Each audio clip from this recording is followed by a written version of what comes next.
has been updated. See whether or not. Alrighty. First hour of this broadcast is going to involve me pedaling an exercise. The door is. I gotta get fucking healthy, boys. I gotta get fucking healthy, boys. I want my veins to be fucking humongous.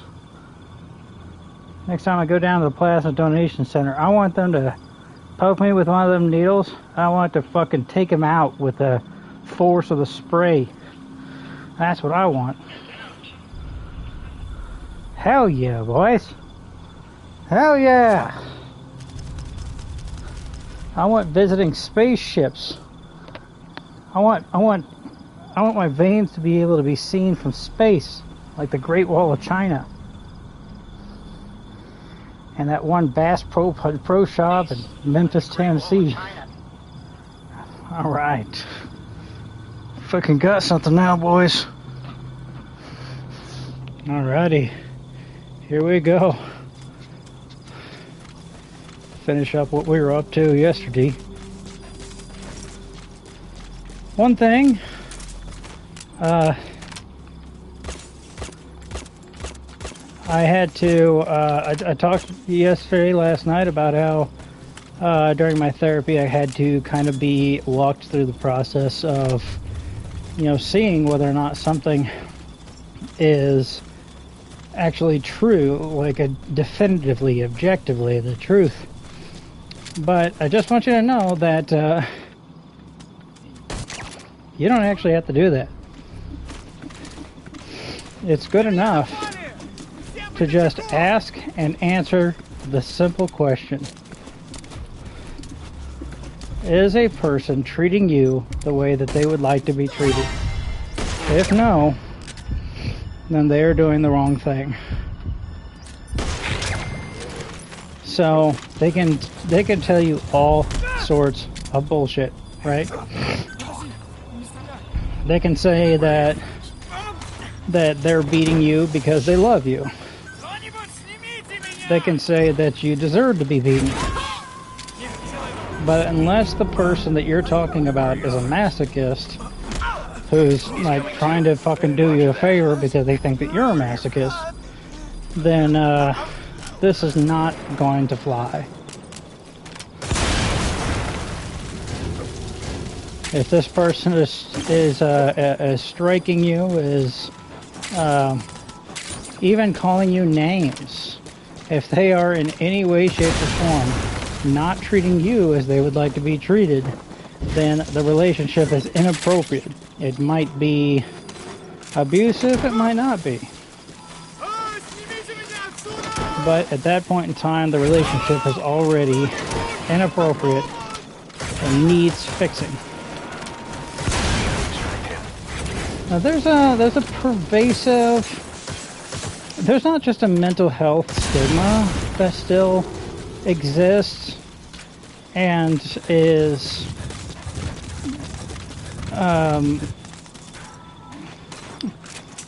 sort of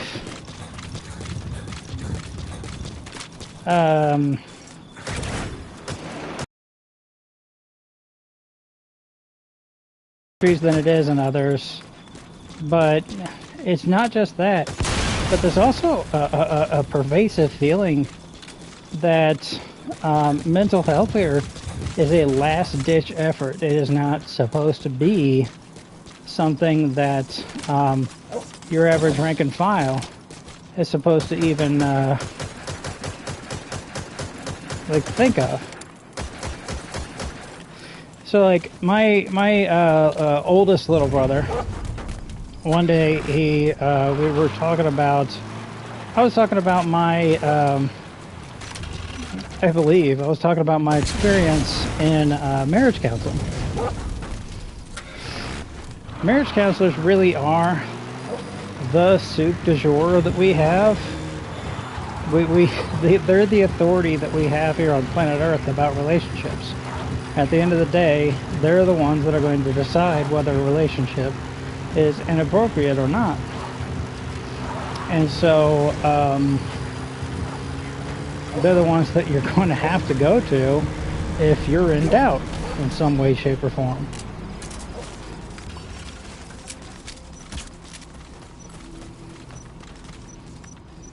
And I was talking to my oldest little brother about it. He's still, I mean, he's 12 years younger than me, so at this point in time, he's 23, maybe? And this was a few years ago. And I was talking about marriage counseling, and he said, if you go to marriage counseling, you might as well just break up. And he said, your relationship is over at that point in time. Like, there's no fixing it. And I had to explain to him that no, not at all. Marriage counseling, marriage counselors are the people that we have all collectively decided have the authority to tell you if a relationship is good or bad or somewhere in between. Spit it out. Let's say you've got one person in a relationship who is a masochist, who enjoys pain, and they also simultaneously cannot, they're empathy impaired. They have no idea that other people feel differently than they do, no matter how many times they're told. And then you've got another person that is, you know, a regular human being. In this situation, you can easily see the problem here, the problem that might arise. You know, you can easily see that between these two people in a relationship, they're never going to reach common ground. They literally have, like, illnesses in their brain or otherwise that are preventing them from doing so. And a marriage counselor who has, you know, experience and training in the process of, you know, helping people who can't Subject on board. Leave the rest who can't empathize with their partners, you know. So that was a couple of years ago, and some people will absolutely, you know, stick to this sort of mindset where at the end of the day they simply believe that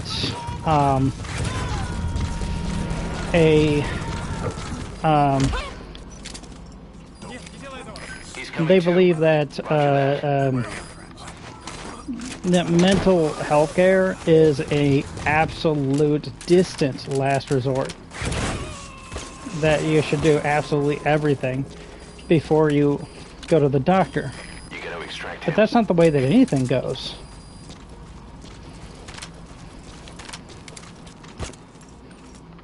So, at some point in time, in the past couple of years, my grandfather calls me and he asks for my help. And so I go over there to help him. And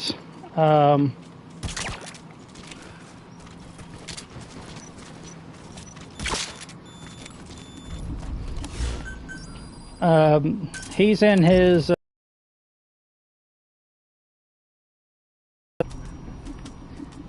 and he's got this one machine, and I don't know what the hell it is. It's something, I think it's something that takes seed out of one thing and then puts it into another. Takes seed from one container and puts it into another. And so he's trying to move this ancient device around. And he says, okay, you know, grab the other end of this thing. And I grab the other end of this thing. And he says, lift up your end. So I lift up my end. And he says, now, and then before he can say his next command, it slips out of his hands and falls flat on his face. It was like an auger or something. It was this massive tube, and I'm holding like one end of it, and he's holding the other, and it slips and falls on his face. And there's this instant, like gush of blood from his face, and he starts to immediately sort of try to see what went wrong. He tries to troubleshoot right away, and he realizes that if I was quick enough on the draw there, then I could have dropped my end of it, and then the force on his face wouldn't have been quite as bad. And he starts to tell me that, and then he changes his mind. It's sort of he stops himself before he sort of immediately blames the other person. Subject on board. Leave the rest to us. But I mean, he just got, injured pretty bad at the age of like 75 or something. Or he was probably 72, 73 at this point in time. It's tough stuff. So he's yelling and cursing. He's going, fuck me, put it down, put it down. Coming too. Roger that. In retrospect, it's kind of funny. It's kind of a funny experience. A 72, 73-year-old grandpa going, fuck me, put it down, put it down. But in the moment, like, he's gushing blood from his face, screaming and hollering. You gotta extract him. So, he takes some paper towels from somewhere in a shop, and he applies some pressure to stop the bleeding, and he decides that he doesn't need my help anymore, and he decides to go inside, try to see, how bad's the damage and stuff like this. So he goes inside. His face is all fucked up. There's blood everywhere, etc.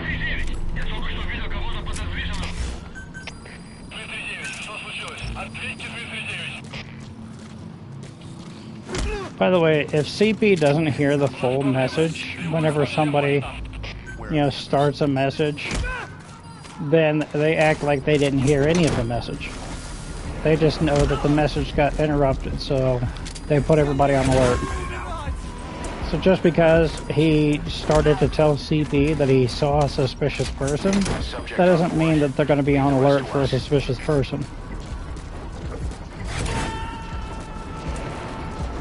They're just going to be on alert because somebody had something happen to them that disallowed them from even,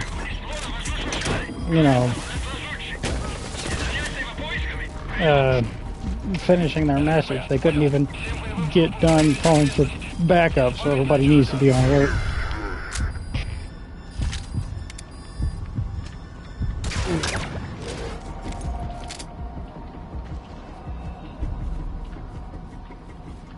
So anyway,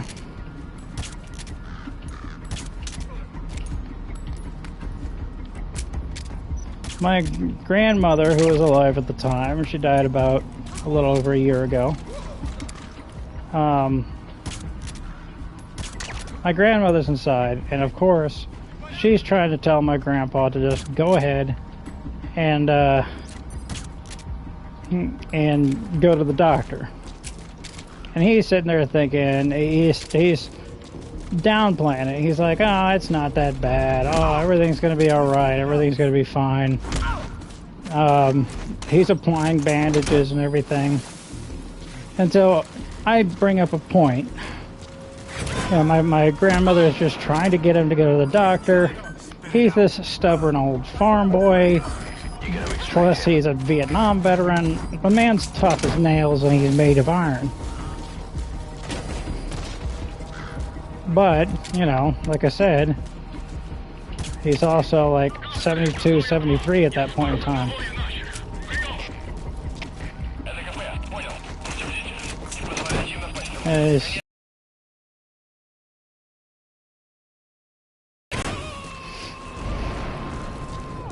So anyway, eventually, Subject on board. Leave the rest to us. Eventually I bring up a point and I say, well, his lip is all fucked up. That's what took the brunt of the blow here. And I said, well, can you see your teeth through your lip? He's trying to tell my grandmother that he's gonna like sew his own face back together and everything. And I say, well, can you see your teeth through your lip? Is there a hole going from the outside of your lip all the way to the inside of your mouth?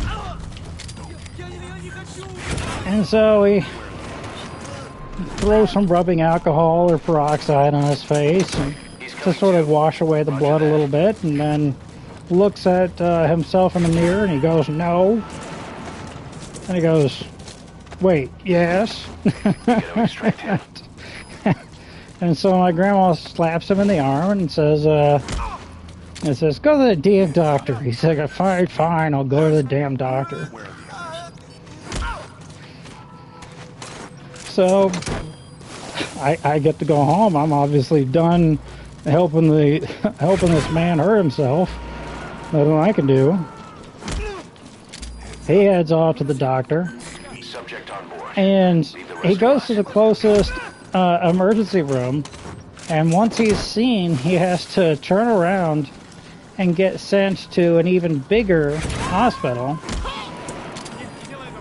because in order to put him back together, he needs a plastic surgeon. So what the fuck is the point of this stupid story? Well, the point is that that going to the doctor shouldn't be the last thing. It should be the first thing. You know, the other day, I don't condone this. However, you know, I don't officially condone this or whatever, but I read a story the other day from somebody who said that they had a friend that went to the doctor and gave them a fake name. I think they said that their friends, like the guy, he needed to go to the doctor, and his friends went ahead and removed all of the identifying documents from him to keep, and you know, for they kept those documents safe until he returned, and he went to the hospital. He went to the emergency room. He gave them a fake name, and then they treated him because the Hippocratic Oath. You know, they have to. And then, since there was a fake name and fake address and everything, he has never, ever gotten any sort of, you know, stuff in the mail. And like I said before, whenever I was a kid, there was a free clinic that was across from the McDonald's that burned down by the Clark Bridge in Alton, Illinois. Now, I don't know what the fuck happened to it.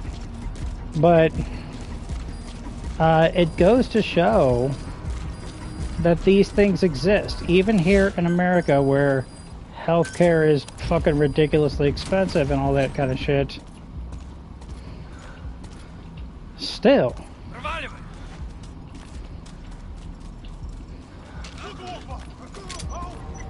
Wow, that was sick.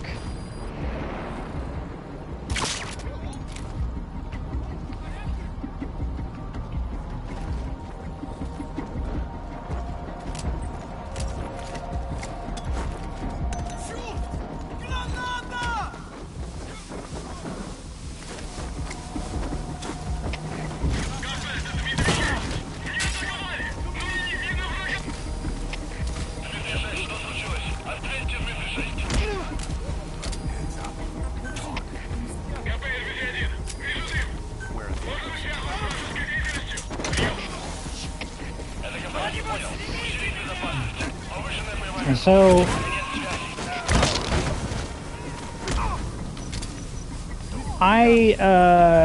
Subject on board. Leave the rest to us. I made the point to note the free services. I always make it a point to give people as many free services as humanly possible. I have seen all of Michael Moore's films, not just Sicko, and I am well aware that life isn't fucking fair, you know, and people in other countries, they've got free healthcare and shit.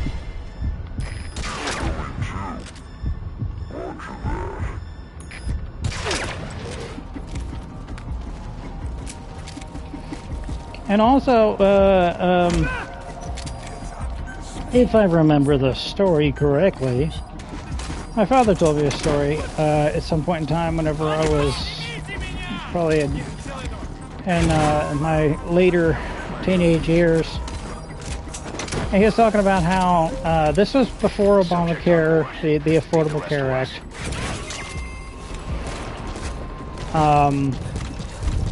So it was before those days. And he has been a business owner for the past, I don't know, 16, 20 years, something like that. Right around there. Probably closer to 16. But he told me a story about how he does bicycle motocross. I don't know.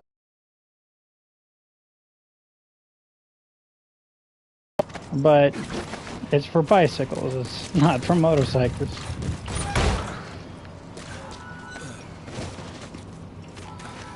The only fuel for a bicycle is the calories contained in your body. I don't know whether or not they're gonna activate the other side up. Doesn't look like it, but they might. At some point in time, there's a side op that takes you all the fuck way out into nowhere, and then whenever you go out all the fuck way into nowhere, it activates another side op way back at the Yakuobo supply outpost.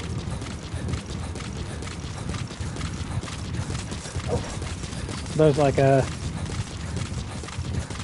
side op in the Yakuobo outpost, and then there's like another side op like up in the Afghanistan Central Base Camp. Then you do it, and then after it's done, Ocelot tells you that there's another one opened up in the damn Yakuobo supply outpost. You're like, fuck man, I was just there. Anyway, that doesn't seem to be the current modus operandi here. Anyways, so my father was doing bicycle motocross, his hobby, and there's 3 different versions of bicycle motocross, and they all pretty much go by the same name, but within the community they have different words for them. One of them are the people that will either balance on their back wheel on their bicycle or on their front wheel, or switch between the two while doing a bunch of tricks. Those are called flatlanders, and that's not what my father does. There's another one that goes on a half pipe that you've probably seen in like Tony Hawk's Pro Skater, stuff like that, a half pipe, and they just roll up and down the half pipes, popping way up in the air doing a bunch of tricks. That's not what my father does. Then there's a dirt track where people like go up and down hills and race and everything. That's what my father does. He's a bicycle motocross racer, just for you to get the idea in your head. But anyway, he was all lined up. He was doing this big race, and there was a particularly sharp turn, and somebody fucked up bad, and that just toppled everyone over. It was a big, nasty crash, and he ended up breaking his arm in it. but so did a friend of his. He was also a friend of his. They all had to be drug off of the track and everything. And my father at the time, like I said, he owned his own business, and so pre-Obamacare, pre the Affordable Care Act, business owners had to tank 100% of their health care bills. So my father went to the ER and everything. He got his arm put back together, his broken arm. And then after all that, Roger. he had to shell out $16,000 in cash. $16,000. Not good. So that was a hell of a pill to swallow, especially for a man living in Florida who is already massively overpaying for everything. Every single one of his bills. Because Florida is a nightmare place where crazy people gather and old people go to die. So anyway, I had to learn how to drive stick in Florida. I had to learn how to drive manual in Florida. And not just anywhere in Florida. I was in Kissimmee, Florida at the time, at the 7-mile marker to Disney World. That's where I had to learn how to drive manual. And that knowledge has been a curse on me ever since. You know how many convoys I had to drive whenever I was in the military active duty? Because I was the only one that knew how to drive stick. I could have been sitting in the back with the rest of these bums, catching up on sleep, playing PSP. Damn it. Anyway. Florida's a nightmare. It's a nightmare place. It's where my father ran off to whenever I was 3 years old. And never came back. Not really. To like visit his mom and stuff like that, but other than that, he's never lived anywhere else. So, so having to do that $16,000, having to swallow that bill. Developer has submitted a proposal for a new feature, an active sonar that can detect the positions of soldiers, prisoners, and animals. To start development, give the order from your iDroid. What are the highly skilled soldier? Is it just that one? Highly skilled soldier in a fucking tank unit. What a joy. So my father having to shell out $16,000, it was not exactly his favorite thing that he's ever done. So after he got out of the hospital, he called up his friend to see how he was doing.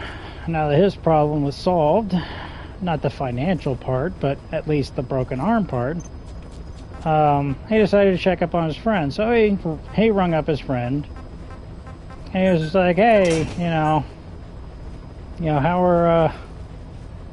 are things, you know?" And he was, "Oh, I'm doing pretty good now. Got my arm fixed up." And he said, "Where'd you go? Because I went over here to this hospital and they charged me $16,000 fucking dollars. And you know I run my own business. And so I had to fucking pay all that shit." And he says, $16,000? That's fucking ridiculous. He said, "I didn't know it was going to be that high, but I knew it was going to be high. So, $16,000, you know what's cheaper than that? $1,200. He says, "Where did you go where you got a broken arm fixed for $1,200? I said, "England."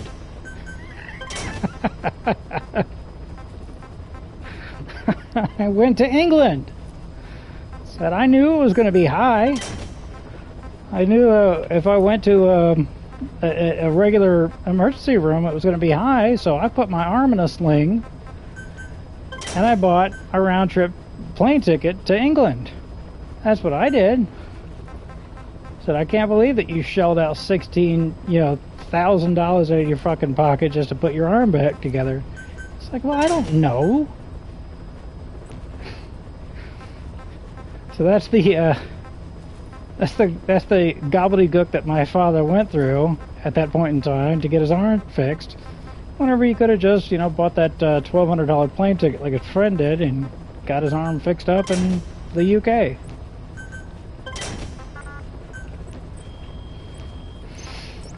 So that was that. But yeah, I always try to spread out these free resources as far and wide as I possibly can, so that I'm not just telling people stories about when I was crazy and I was diagnosed with being crazy and I got medication for being crazy. I try to give them the resources that they need to do that too. Not everybody's a fucking veteran, man. We're actually pretty rare. I think I went to a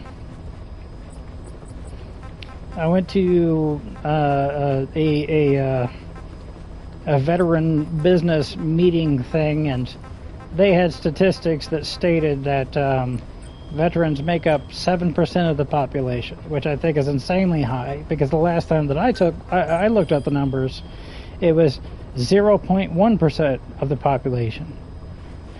But then again, maybe I looked up the numbers from the United States, and they looked up numbers from the world, because there's plenty of places with compulsory military service where like nearly every citizen is also a veteran. So I don't know. I don't know where they pulled that particular figure out of, but it looked nowhere. It looks nothing like the figure that I had. So anyway, it is the way it was. This might be it, right fucking here.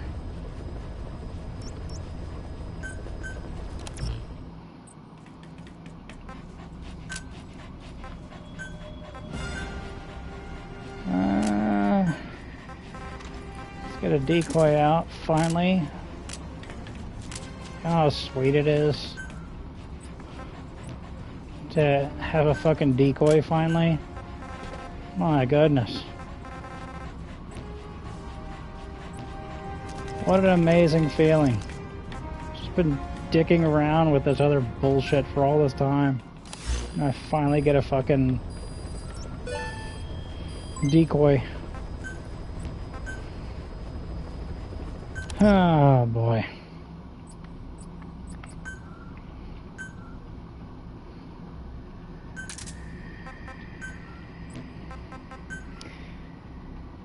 So I try to give you, I try to give people in general as much as possible. If you're thinking that, like because you're a fellow American like myself, that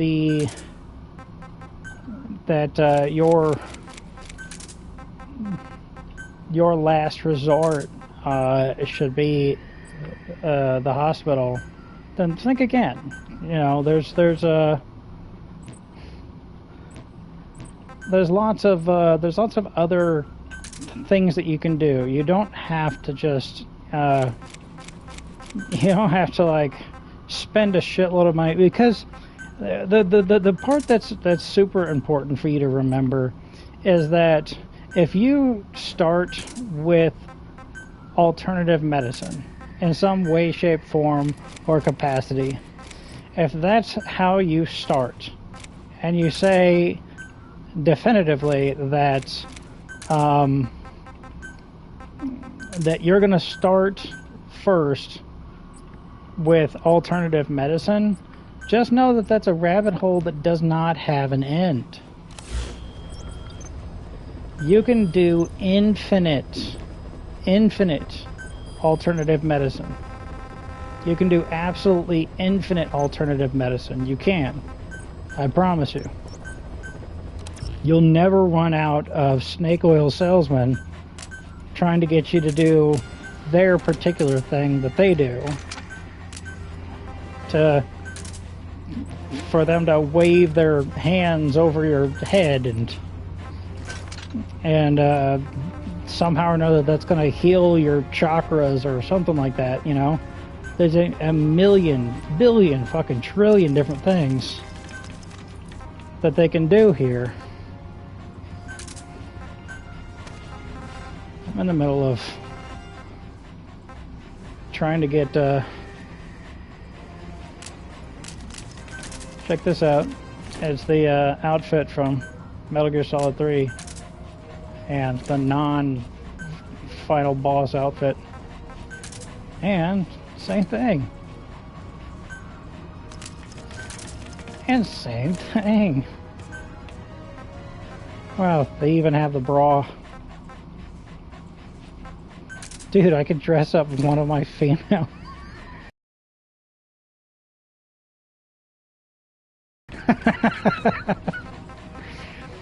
Oh, whatever, I'll take this one. And escape detection, yes. The more you take these people out, your soldiers out, the more skilled they become. After going out on like 3 missions or the equivalent, essentially, they'll gain some sort of a medal, and that's how you'll know.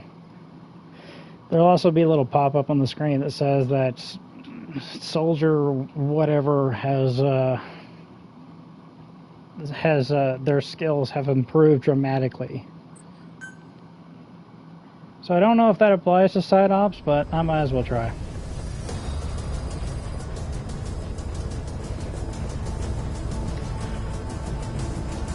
So I try to give you as much as you can get. The trying to start with alternative medicine and then use the hospital as a last resort, like that rabbit hole has no end to it. If you start with alternative medicine, you'll die with it, just like Steve Jobs. True to life, all right? I would start with whatever's fucking free. You might say, well, you know, staying at home and waiting it out, that's always free. No, it's really not. You're losing valuable man hours. You ever been talking to somebody? You ever been like, I get this a lot. I don't know why, but I get this a lot with women in particular. I don't know why, but for whatever reason, I'll be talking to a female of our species who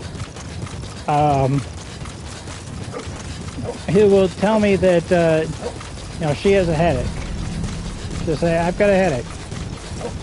And no, it's not it's not a quick excuse that she thinks up because we're about to get intimate and she doesn't want to see my fat, naked, disgusting body. No, she'll just say, like, I have a headache, and then I'll tell her, okay, we'll take an aspirin. And she'll be like, I don't want to take an aspirin. And it'll just go back and forth like this for like a long time. I'm just trying to convince her to fucking take an aspirin. And it's like it never fucking, you know, it never happens.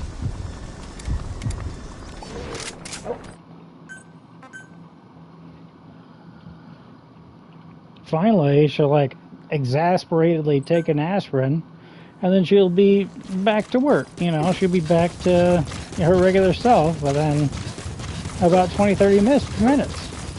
And that's the thing, you know, sitting there and denying that there's something wrong with you and trying not to take the fucking medication that is going to, you know, fix your problem, you're losing valuable man hours. Even if all you're doing is playing a video game like this, still, you're enjoying it a lot less if you're in pain, you idiots. You can't fucking, you know, if you're in pain, then you're not going to be able to enjoy your time. I used to have a friend way back in the day, and he said that by the time that he got back from work, he had to decompress. And he said that in order to calm down from dealing with all these stupid people at work, he would have to decompress for about 4 hours, he said. He would sit there and decompress for 4 straight hours. And he said, like, it was absolutely essential for him to do so. There's no ifs, ands, or buts about it.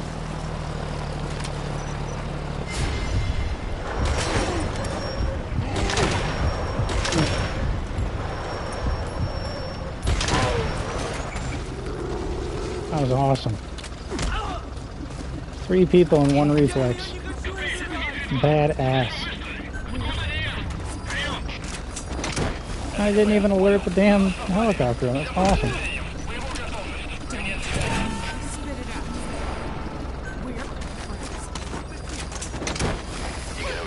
So,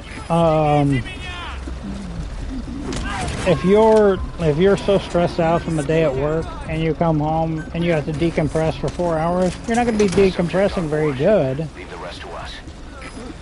If you got a fucking headache, you know, the stuff is not hard to figure out, but it might be hard to accept. If you fucking choke every single time that you know, try to take a pill, then, and that's the reason why you're so reticent. It's like, oh, I'm gonna fucking choke half to death on this damn pill, but then afterwards it's gonna make me feel good or whatever.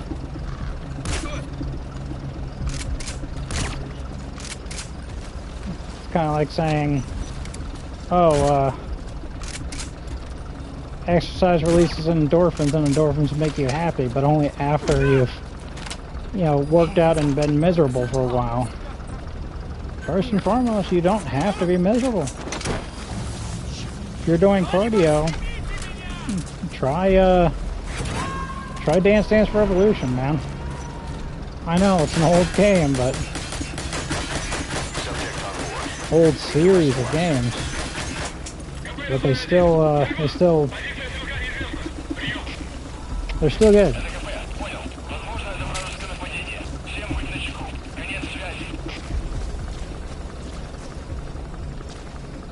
Plus, I can't remember what the hell it's called. There's like Step Up or Step something for the computer that is free.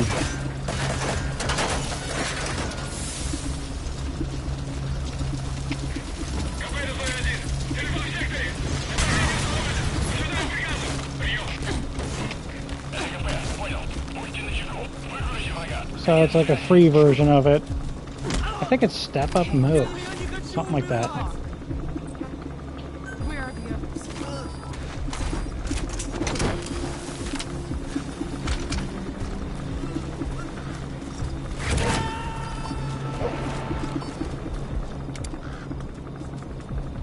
You gotta extract him.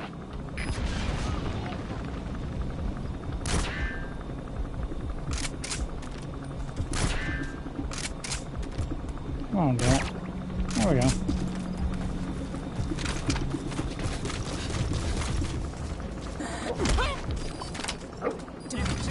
Speak. Where?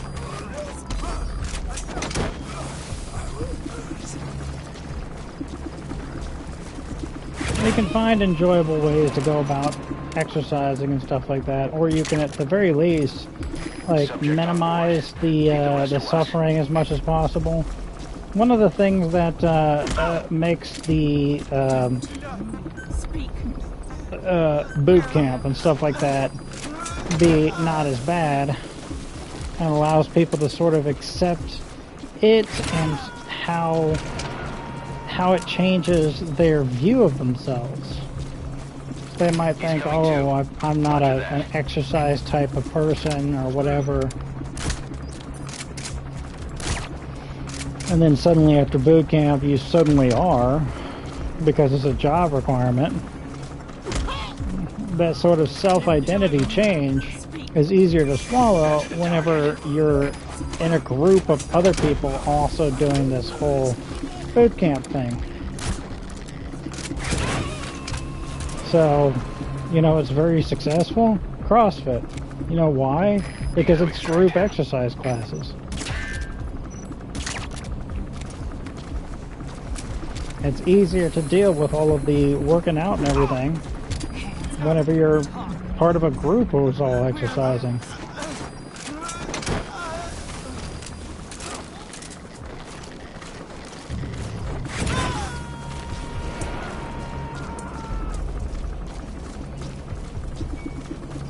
Subject on board. I'm taking over this. I'm taking over the outpost entirely because the outpost has an anti-air thing that I'm going to use to take down that damn chopper. Spit it out. What an annoying fly.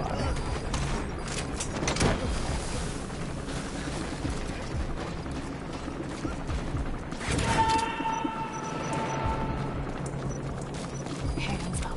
What you did? You gotta extract him. Talk. We're good friends. Кто-нибудь снимите меня!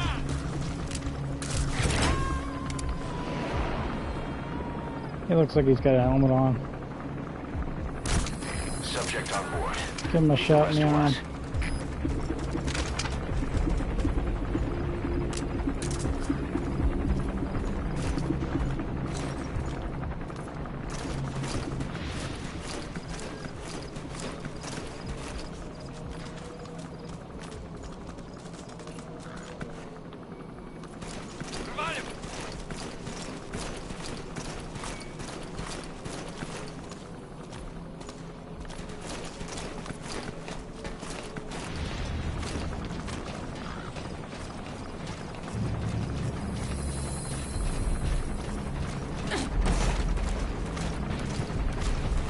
Where the fuck is he going?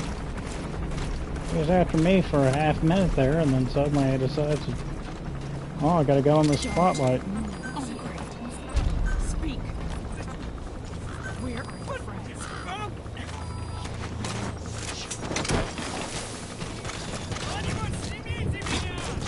So, try to see if there is a free clinic somewhere near you.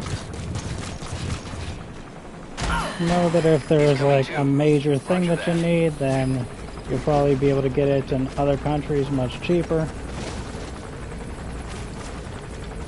Remember, the price of plane tickets is not that high. Speak.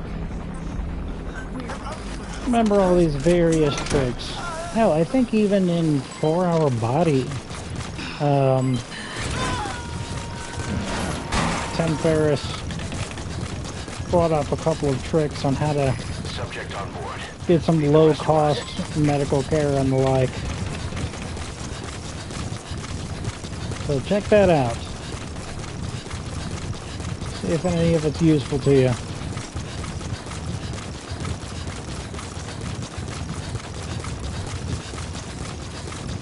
I can't remember where the hell my middle aunt had her. I'm trying to hit an auto save, by the way. That's all I'm doing before I start taking on the tank unit. There we go.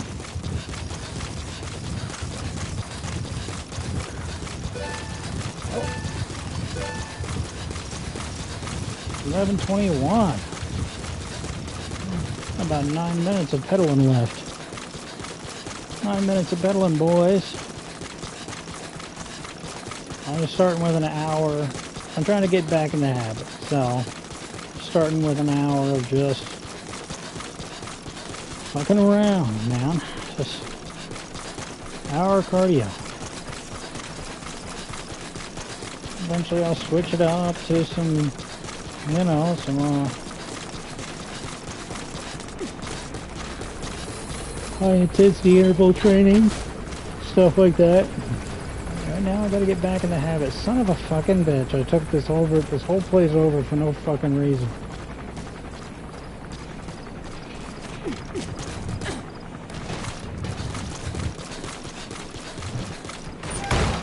The anti-air emplacement's already been destroyed. Probably from the last time I came here. Means everything's been destroyed, but there is a secret code that I can use here. where the Pequot can come down and hopefully dogfight his way out of here.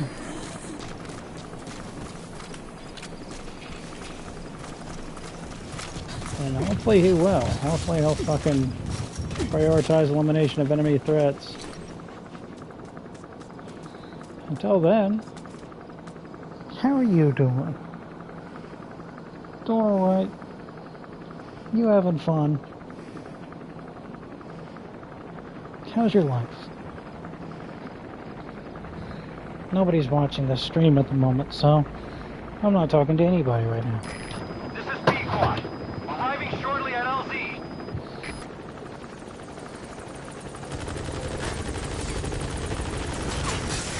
This is Pequot. Have arrived at LZ. Will stand by. Damn it, Pequot. Prioritize elimination of enemy threats. Just gonna stand there with his dick in his hand.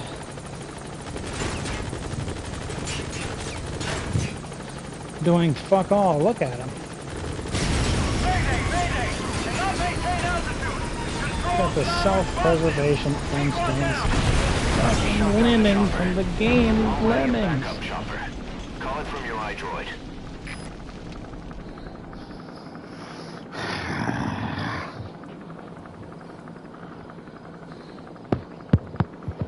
Maybe it's my fault. Maybe it's my fault.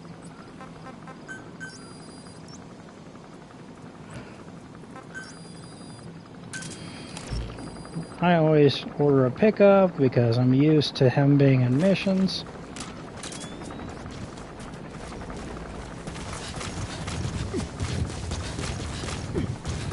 And if you order a pickup and Pequot just so happens to take out a couple of things nearby, then that pickup is completely okay.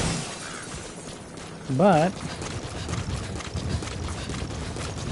if you order air support, then it's already a bad thing. There's no ifs, ands, or buts about it. You're gonna get a rating lower than S rank, that's for sure.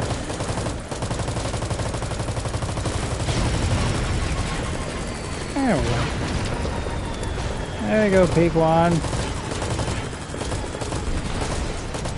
Now, was that hard?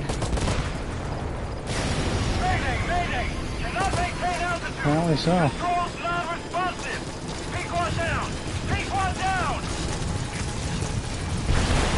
Shot down the chopper. Already a backup chopper. Call it from your iDroid. Pequod is a ship from the book Moby Dick. Apparently the real story behind Moby Dick, there was this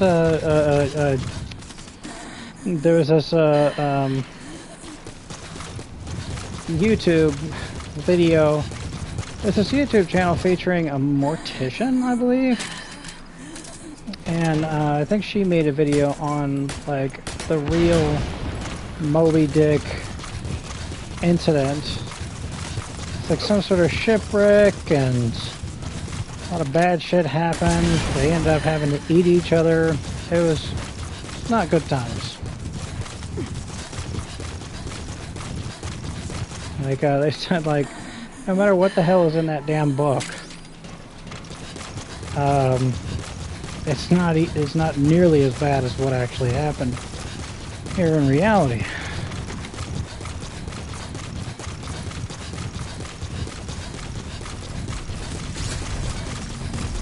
By the way, heads up.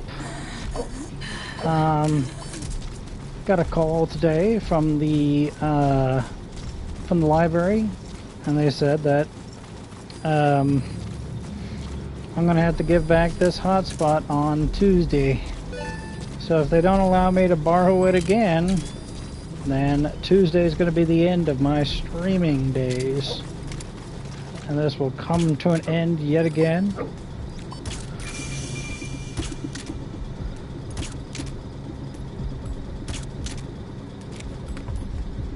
And that'll be the end of it. that'll be the end of it until I can borrow that hotspot one more time. Always remember that the only reason I'm able to come at you live is entirely and strictly because of a Wi-Fi hotspot I borrowed from a local library. That was really fucking convenient, let me tell you. That was spectacular. But we're also in a sandstorm, so everybody is completely blind and deaf. Perfect time to take out some snipers.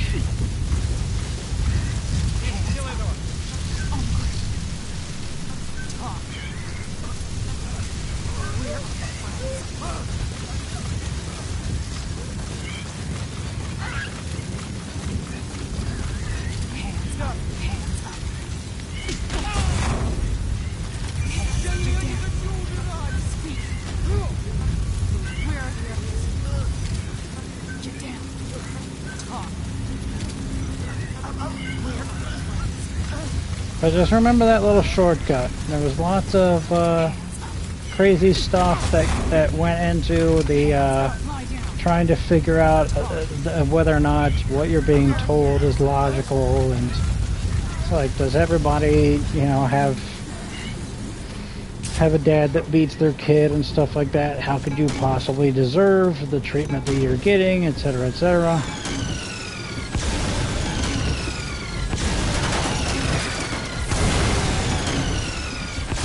That's a lot to figure out, especially if you're a little bit younger.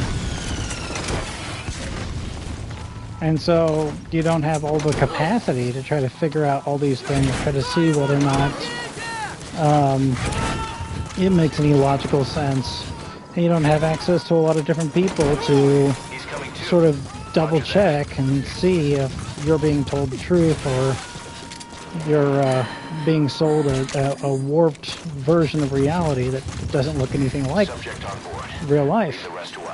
Just know that if they're not treating you the way that you'd like to be treated, there's something wrong with the relationship. And at the bare minimum, I mean, like, for a romantic style relationship between two people, your marriage counselors, which you can find free ones, marriage counselors will tell you what the hell's going on. I managed to find some abuse counselors. They worked out of the Violence Prevention Center in Belleville, Illinois. I had to drive to them back then, back in 2017, but they probably have all adjusted due to COVID. He's coming too. Roger that. And due to everything that happened in 2020, so they probably have adjusted at this point in time. You can probably just phone them up and they'll do, you know, their counseling over the phone. I graduated out of that program, so with my family that seemed to be following a recipe book on how to fuck up an individual,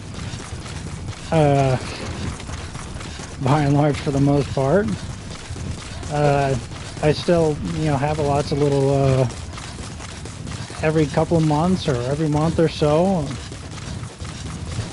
I get to talk to the dietitian. I get to talk to my my psychiatrist, and I've been working my way down the list of psychologists running certain groups over the past couple of years. That's what I've been doing. This next thing on the list here is way up in the central base camp.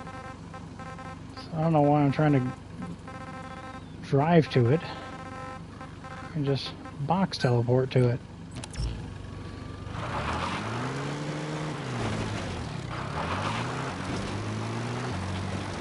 Wasting time.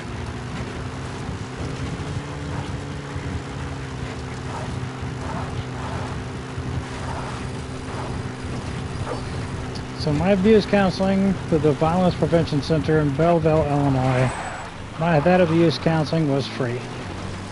It wasn't free because I was a veteran. It wasn't free because of anything else.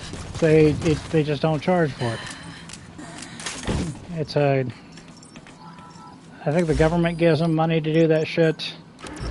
So, there you go. If somebody's treating you the way that they wouldn't like to be treated, then you know that it's a fucked up situation. And you got to do something about it. With the, talk to a family therapist. If it's family. If it's a lover, then talk to a marriage counselor. There are ways to find these people for free. And if you've got the time, go ahead and do that now. Start a little list of places that you can call and things that you can do for free so that whenever the time comes, you'll have it all ready. Whenever you bust open your lip, you know exactly which free clinic to go to and try that first before you have to do anything else. You know what I mean?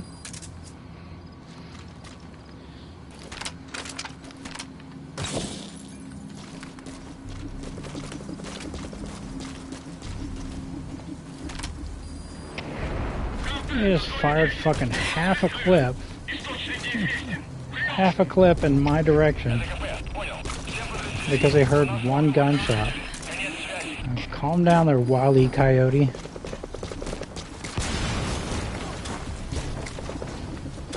Fucking Wyatt Earp over here.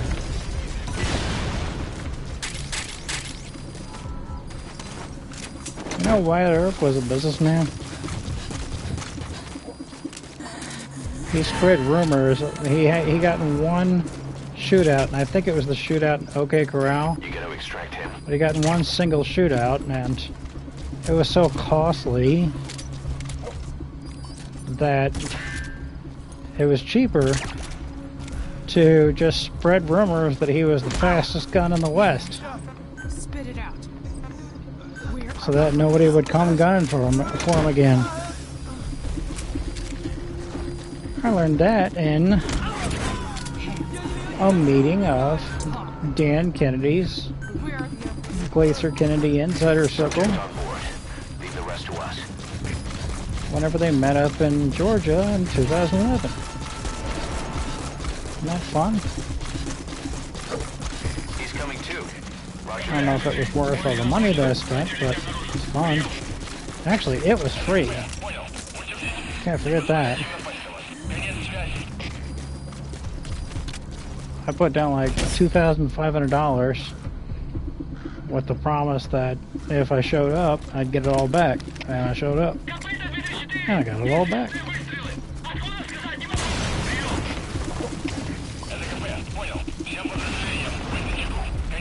Whenever I left active duty, I thought I was going to be a businessman. I was wrong.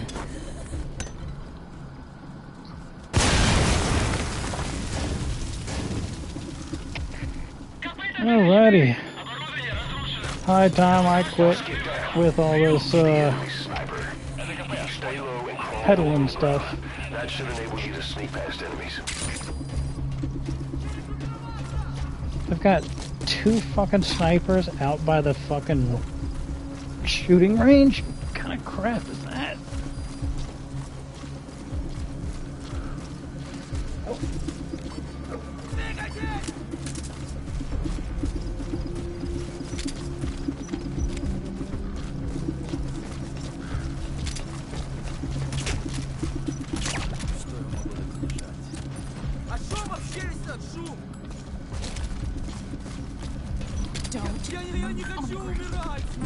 Talk.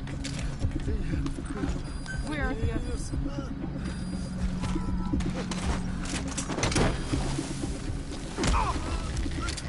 Don't. Spit it out. I'm still talking to the guy that just got pulled away. That's why he didn't answer. Leave the rest to us.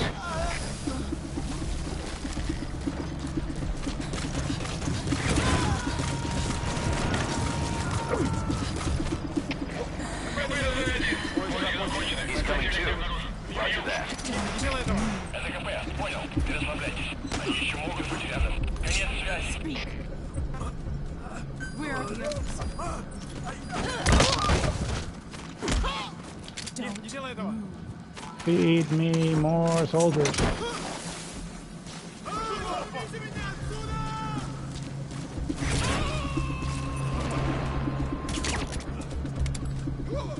What that guy looks like right there? Subject on That looks like board. a good Leave the rest recruit to for us. Diamond Dog.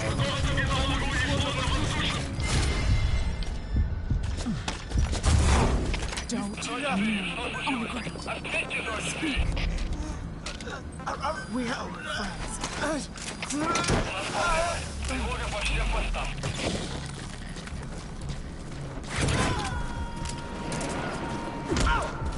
Hands up. Talk. He's coming too. Roger that.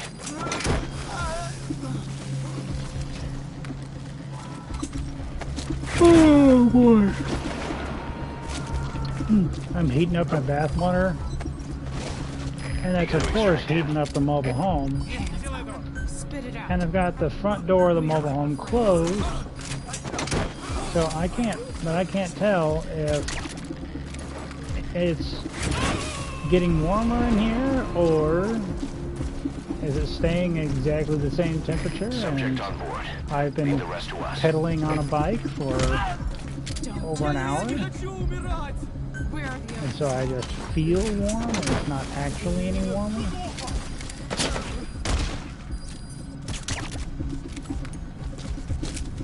But you know that whenever you drink, it makes you feel warmer, but it actually restricts your blood flow. Don't. You feel warmer because it's kind of like coming too. it's kind of like a fever type effect. Your body's trying to get rid of the literal poison that you just put in your system, right?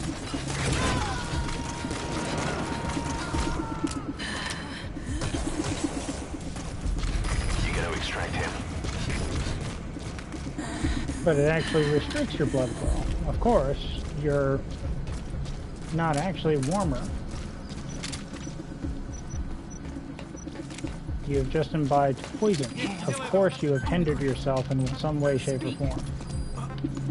We're goodbye.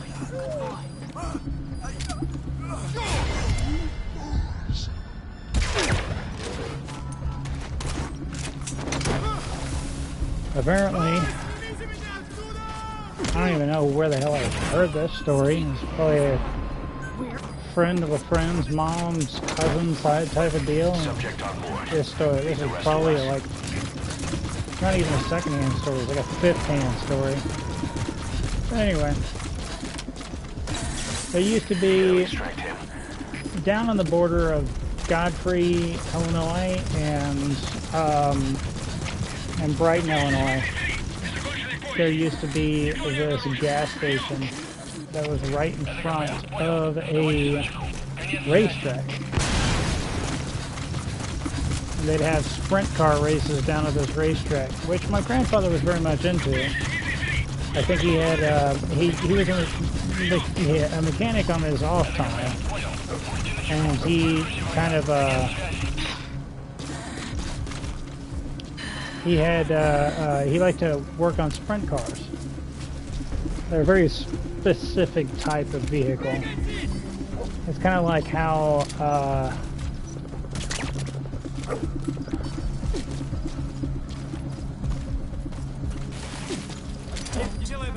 it's kind of like how drag racers will have these very, very specific types of cars to maximize the aerodynamics and stuff. Basically like fucking rocket cars. Half rocket, half car, all sex appeal.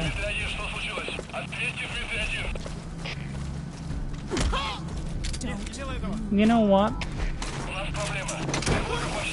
I bet you anything they're not shooting out half of a clip because there's an alert going on. Leave the rest to us. They're actually using the fucking shooting range over there, which is extra special strange because it's nighttime. Where are the others? Like, yes, you have to get trained at nighttime and everything, but not exclusively. So, like, whenever I was active duty in the Navy, there was one nighttime shoot. He's coming too. Roger that. Most of the other shoots were during the daytime.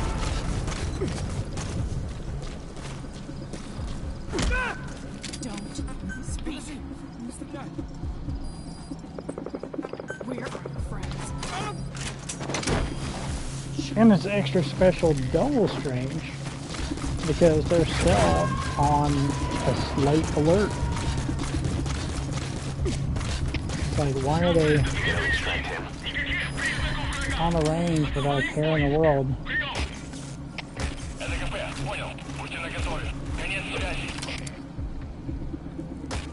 Whenever there's an intruder on the loose and somebody's going around firing guns.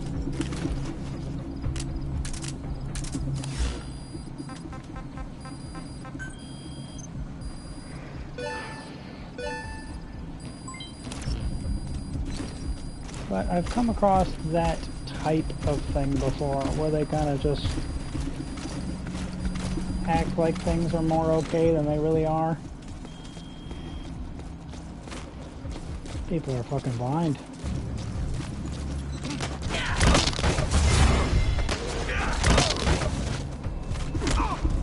He said take your time because he just lost his two-person team investigating party. He just lost his partner in crime there. And the instant that they lose their partner in crime, they immediately begin complaining about it. Acting like it's just the other guy's fault.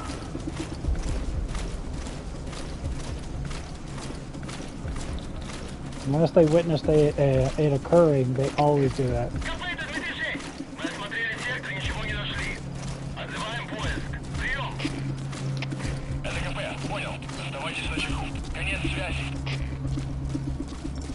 What in the fuck is that? Oh, jeez. I thought he was standing on the roof of the fucking tent over there.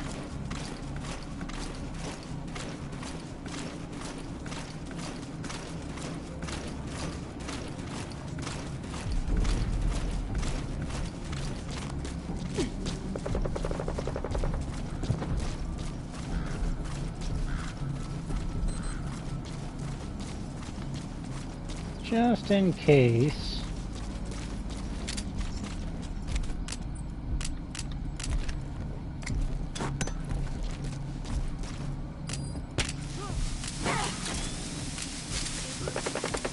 Where the sunrise is.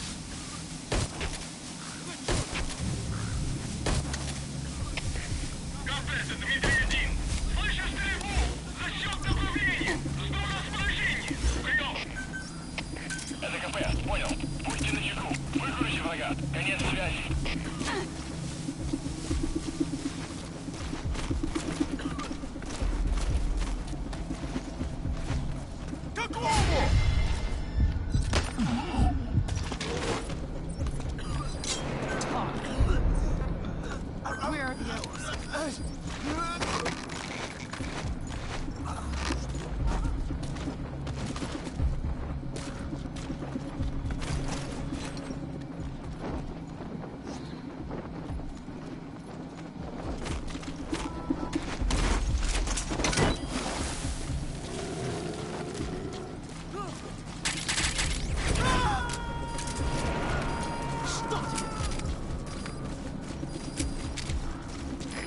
Extract him.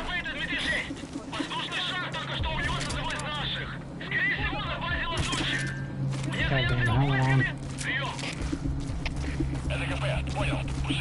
That guy's still spattering and coughing over there? Jeez, dramatic much?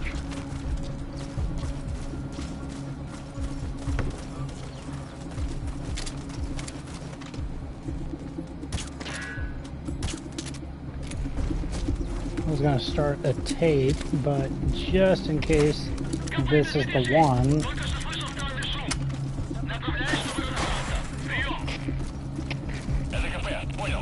I'm not gonna do it until after I snatch this guy.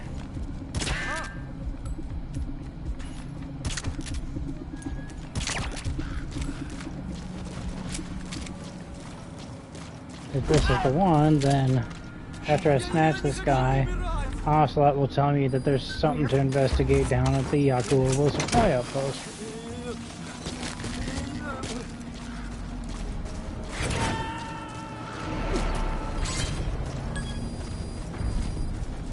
Subject on board. Leave the rest to us. Okay. Anything else to report? Don't speak.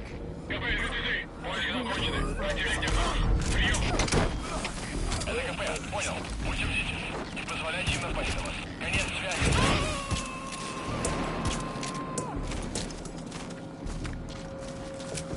He's coming too. Roger that. That's it. Don't even talk. So where's the last guy at the front gate? Where are the others? I assume so, right?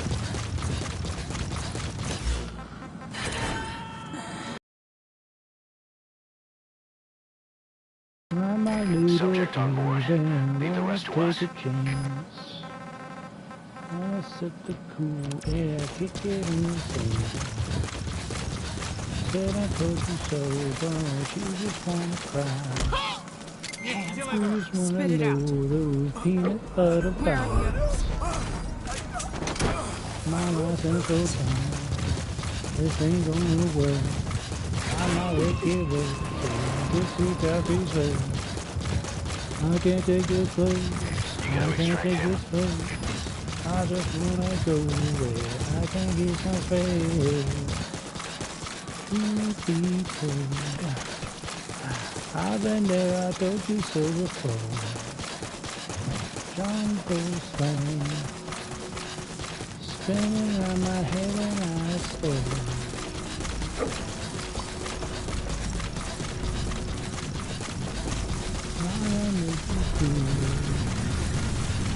Looks at ever make you do.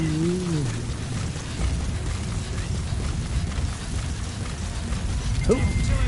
Get down. Talk. We're friends. Oh, not air sport. Take me up, Mom, I'm scared.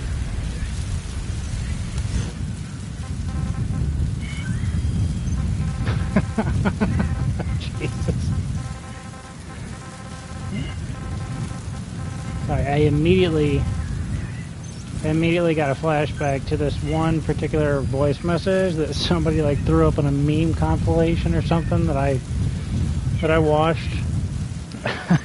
It's a girl leaving a voicemail for her mom,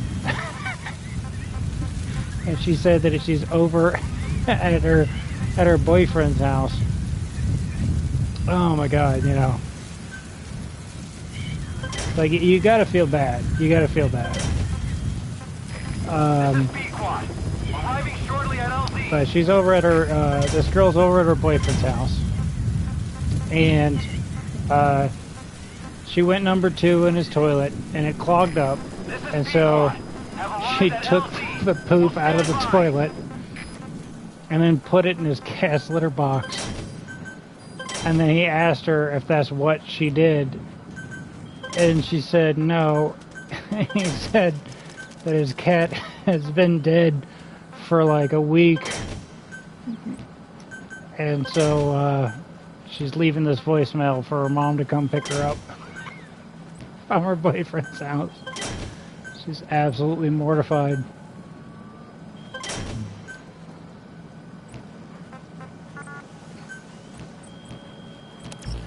Like I said, you gotta feel bad.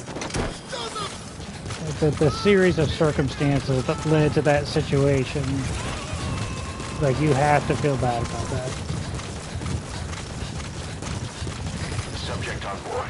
It's funny, but also, like, that poor girl has to be fucking mortified, you know?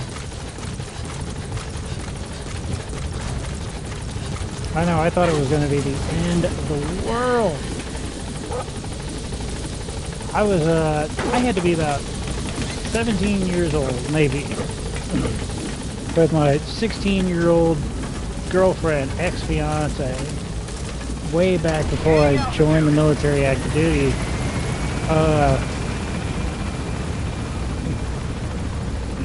And we were messing around, playing Naked Twister in her room. And then her mom knocks on the door, trying to figure out what all the noise is, and she opens up the door, sees us both, and freaks the fuck out. So I put my clothes on and stepped out to face her, and she said, "Get out of my house." And I went home. I thought it was going to be the end of the world. I was like, it's not going to be okay, man. Like, this is the end of the world. It's never going to be right ever again. Like I said, this shit is funny in retrospect. At the time, I was fucking mortified, you know?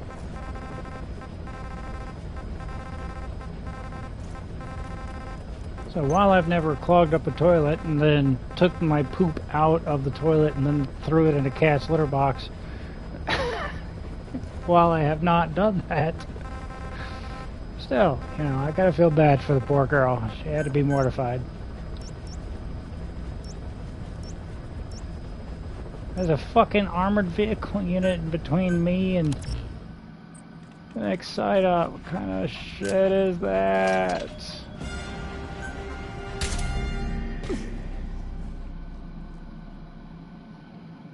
Shit is straight bubkus.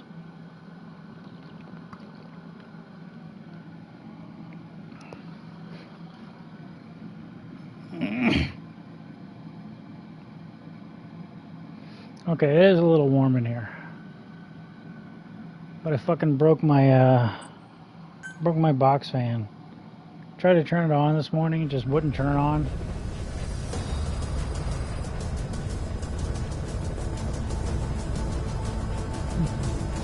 Can't do nothing about it.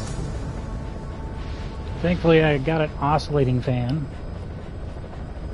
but I was gonna try to pull an old school RuneScape trick on it. That's the only reason I bought it. Sometimes things can detect bots, but can they detect the fact that you've taped a pin to an oscillating fan, and that's what's clicking the button? I'll tell you, I had a lot of friends that played, you know, RuneScape back in the day, back whenever it was just RuneScape. Now it's called old school RuneScape. I had a lot of friends back then, way back when, that did a lot of that shit. And I played probably about 15 entire minutes of it, and then that was that. Never again. You know what I was really jazzed about? So way back in the day, back whenever the earth was fresh and new, and I had just crawled out of the primordial soup, way fucking back in the day, there was this crazy, massively multiplayer online role-playing game. It was called Ultima Online, and it came with this thick-ass instruction manual. You remember instruction manuals? No, you don't. You're not an old man like me. So they came with this fucking thick-ass instruction manual, and I was like fucking so jazzed about it. I read like the whole thing, like cover to cover. There's so much shit that you could do, man. You could be a shepherd, you can tame animals, you can fucking, I don't know, you can use your carpentry skills to fucking drill a hole into the handicap stall at a truck stop bathroom, you know, like all of these different things. All of these things were well within your grasp, and I was so jazzed about it. So, you know, then I got home and like there was a fucking subscription fee. This is back in the dial-up internet days, so it was not gonna fly. There was no way that I was going to convince anybody in my family to pay for a fucking subscription fee for me to play Ultima Online. But I had a friend who did play Ultima Online. So I went to his house, and he logged off of that game for long enough. Okay, here's what needs to happen. We're gonna sort by skills, and right above the boasters, right below the boasters, should be the troublemakers. You know those those things that keep saying, those messages that keep popping up saying that fighting has broke out among the staff. That's because of troublemakers. Now you can nullify a troublemaker and the negative effects that they have on your team. You can nullify a troublemaker by using a diplomat. But I don't want to have to do that shit. If you're a troublemaker, then you can make trouble in somebody else's fucking company. You're not going to make trouble with the damn diamond dogs. We got enough of those people already. We got enough trouble. Find employment elsewhere. I don't care if they're S++ ranked. They're gone. They bring down the performance of everybody else unless you have a diplomat in the same, assigned to the same group or whatever, to nullify their troublemaking behavior. So fuck all that shit. They lower morale for everybody. Look at that. Look at all these development requirements that have been met, not because I've picked up anybody, but because morale has increased, and so everybody's performances are much better now. All because I removed the fucking troublemakers. Anyways, let's get some more of these tapes. How about that? You call that thing Sahelanthropus. Where does the name come from? Well, several years ago, an excavation team discovered a hominid skull in the Sahel region. Central Africa, the Southern Sahara. Cypher gave the specimen the name Sahelanthropus, man of Sahel. And then they covered the whole thing up. Why? They probably wanted to monopolize information about human evolution to have a head start in their genetic research. At least, until they had an idea of what they'd found. It was that big of a discovery, huh? Sahelanthropus was a gracile hominid, estimated to have lived about 7 million Boss, get down. We're an enemy sniper. is how it Stay low and crawl along the ground. That should enable you to sneak past enemies. its spinal column supported its head from underneath. It stood upright. Right. Which would mean Sahelanthropus walked upright 3 million years before Australopithecus, making it the world's oldest human species. Walking upright. I get it. Hence the name Sahelanthropus. That's the target. Walking upright was the decisive difference between our ancestors and Subject on board. Leave the rest to us. and heavier once they were supported by the spinal column. That led to the use of tools and the development of complex communication through language. He's coming too. Roger that. My creation will be the progenitor of all bipedal weapon platforms. And you did this for Cypher. No, not at all. Sahelanthropus is the best proof that I never betrayed you guys. What do you mean? This is our logo 9 years ago in the Caribbean. An army without a nation. Outside the world order. The design was based on Pangea, the supercontinent that existed 250 million years ago, right? Yeah. When the world was a single landmass. That concept's at the source of our strength. I felt the same way about Sahelanthropus. Sure, I was forced to build You it, gotta extract him. but I always wanted to put its technology back in our hands someday. That's the reason I incorporated the old insignia into Sahelanthropus's name. Don't you see? That's how much I was thinking about you guys. Oh, I see, all right. I see someone desperate to cover his ass. You can say whatever you want after the fact. But that skull also symbolizes somebody. Skullface. Skullface. Snake, you finally came. Just don't record this, okay? Not recording anything. What's this about? What I'm about to say stays between you and me. It's about the weapon to surpass Metal Gear. You know a researcher by the name of Clark? He works in the biotech industry. Real advanced stuff. His area is bioengineering, but lately he's also gotten into genetic research. There we Never go. heard of him. Well then, what do you know about cloning? I think I've heard enough. Hold on, this is important. Cloning lets you create a genetic copy of an organism. You take the nucleus of one of its cells, and you swap it with the nucleus of an unfertilized egg from another member of the same species. They started out working with plants, but since then they've had success with other organisms, including mammals. It's a hot area for a lot of places right now. Subject on board. Leave the rest to us. There's no shortage of scientists out to get famous and patent their work, with morality taking a back seat. Isn't that a little outside your field? It's got nothing to do with my research, but I thought it might be of interest to you. Cloning, and Dr. Clark, I mean. Go on. Now, this is really highly classified stuff, but I've heard that an American biotech company has successfully cloned a human being. What's more, it happened over 10 years ago, and the researcher behind it was Dr. Clark. You've really never heard of him? I don't meet many doctors.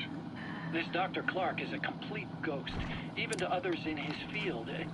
His age, where he comes from, that might not be his real name. And I can't even say for sure he's a he. Clark's employer, ATGC, its company motto is embracing your hopes, preserving talent. What does this have to do with me? Cypher. Dr. Clark works for ATGC, and they have connections to DARPA. Cypher couldn't function without the communications network DARPA's built. Meaning, Cypher has to be a part of the Pentagon. Or at least, the two are joined at the hip. DARPA... He's coming too. Roger that. It's a pretty high priority project for them. And this Dr. Clark, some say he's a pivotal player in Cypher. But that's not all. Every cell nucleus... You gotta extract him. ...contains the genetic information for that organism. Think of it as a blueprint for life. Clark appears to be working on how to decode this information and rearrange it at will. If you could do that, it would mean being able to custom design human beings for specific purposes. Can you believe that? Suppose for a moment that this is all fact. A man of your talents, if your genetic information died with you, that would be a terrible loss for mankind. But what if mankind could preserve you for future generations by cloning you? All right, enough. I get the idea. Look, I know it's inductive reasoning, but this weapon to surpass Metal Gear they're developing in Africa, I believe it's something that uses this new technology. Speaking as a fellow scientist, it chills me to the bone. That's rich coming from you. If genes serve as our blueprint, then I wonder if they include an impulse that drives us to tweak the design. Can you imagine that? Genes encoded with information that wants its children to decode it. Is life itself putting the direction of our next evolution in the hands of scientists? I guess it would take some real arrogance to believe that. And yet, it could be what Cypher's after. I think you're barking up the wrong tree. But that was an interesting story. It'd make a good movie. You have to believe me. Where'd you hear all this anyway? Where? I just overheard it in bits and pieces while I was forced to do that research for them. Right. Wait a minute. Look, I want to help you. I want to be of service here. I'm risking my life with this. Is that so? Maybe it's time we brought someone else into the conversation. No, not him. Not Ocelot. You can't do this.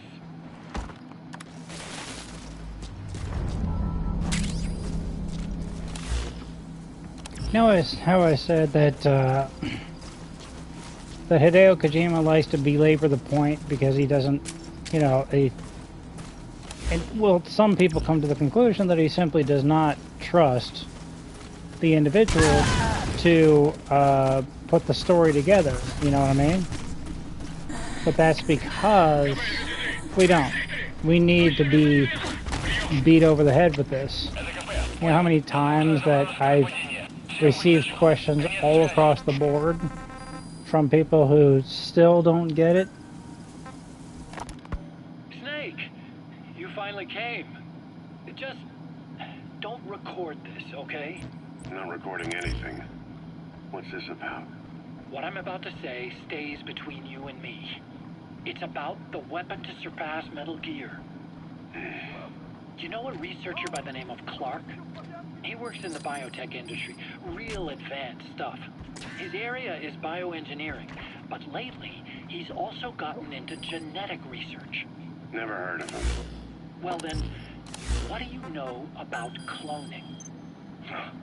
I think I've heard enough. Hold on, this is important. Cloning lets you create a genetic copy of an organism. Zero created Cypher, an information network to tap into every corner of the globe. Woven together, Cypher's arteries make the world just one big organism. And that's not all.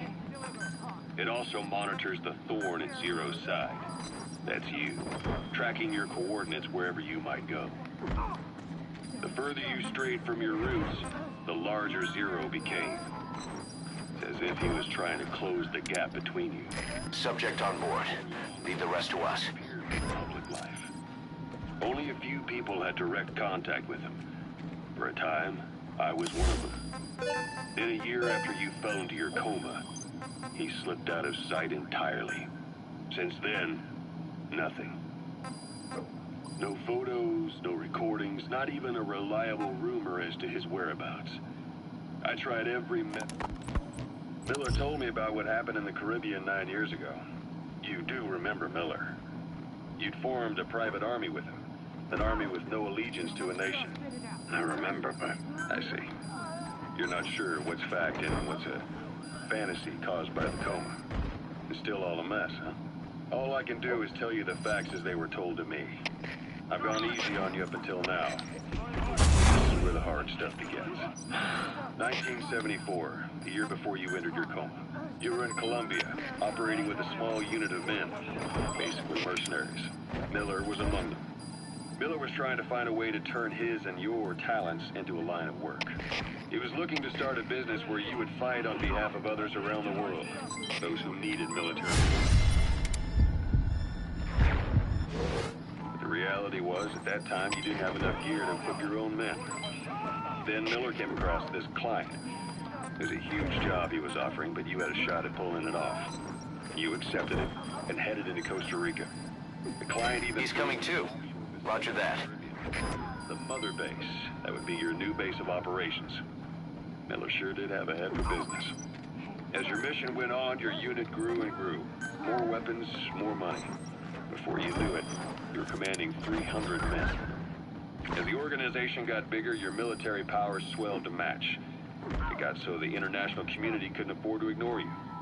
You were just too damn successful for your own good. You, your men, had worn out your welcome. Everyone was out for you. East, West, First World, Third.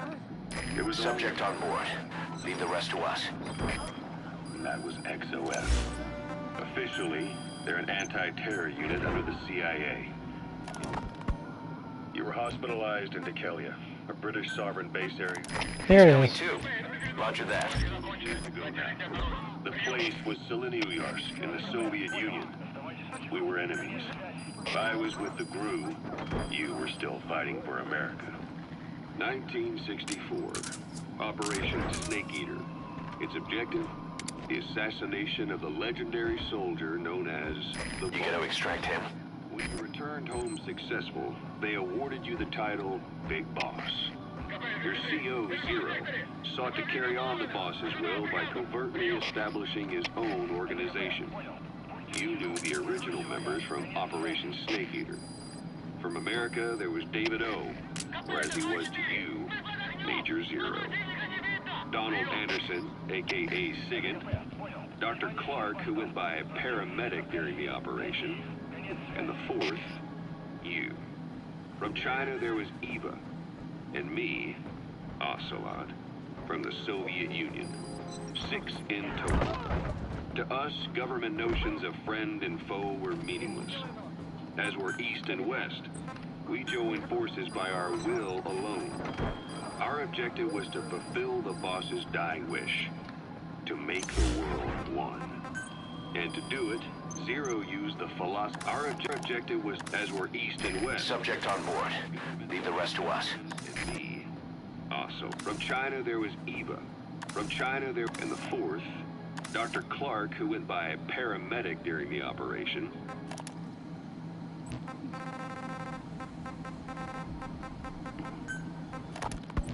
Snake, you finally came. Just don't record this, okay? I'm not recording anything. What's this about? What I'm about to say stays between you and me. It's about the weapon to surpass Metal Clark. He works in the biotech industry, real advanced stuff. His area is bioengineering, but lately he's also gotten into genetic research. Never heard of him. Well then, what do you know about cloning? I think I've heard enough. Dr. Clark works for ATGC, and they have connections to DARPA. Cypher couldn't function without the communications network DARPA's built. Meaning, Cypher has to be a part of the Pentagon. Or at least, the two are joined at the hip. DARPA is a driving force behind human cloning. It's a pretty high priority project for them. And this Dr. Clark, some say he's a pivotal player in Cypher. But that's not all. Every cell nucleus in an organism contains the genetic information for that organism. Think of it as a blueprint for life. Clark appears to be working on how to decode this information and rearrange it at will. If you could do that, it would mean being able to custom design human beings for specific purposes. Can you believe that? Suppose for a moment that this is all fact. A man of your talents, if your genetic information died with you, that would be a terrible loss for mankind. But what if mankind could preserve you for future generations by cloning you? All right, enough. I get the idea. Look, I know it's inductive reasoning, but this weapon to surpass Metal Gear they're developing in Africa, I believe it's something that uses this new technology. Speaking as a fellow scientist, it chills me to the bone. That's rich coming from you. If genes serve as our blueprint, then I wonder if they include an impulse that drives us to tweak the design. Can you imagine that? Genes encoded with information that wants its children to decode it. Is life itself putting the direction of our next evolution in the hands of scientists? I guess it would take some real arrogance to believe that. And yet, it could be what Cypher's after. I think you're barking up the... You gotta extract him. That was an interesting story.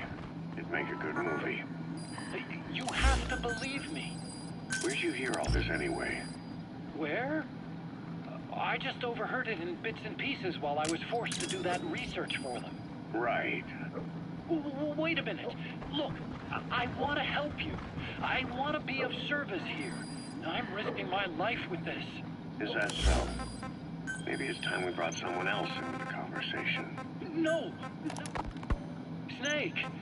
Just... Not recorded. What I'm about... It's about... You know what? He works in the... His area is... Never heard of... Well then, hold on. Cloning. And you swap it. They started out... But since then, it's a hot area for a lot of places right now.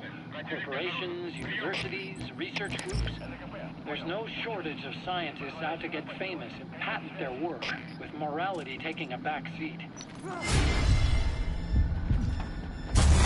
Outside your field. It's got nothing to do with my research. But I thought it might be of interest to you. Cloning, and Dr. Clark, I mean. Go on. Now, this is really highly classified stuff. but I've heard that an American biotech company has successfully cloned a human being.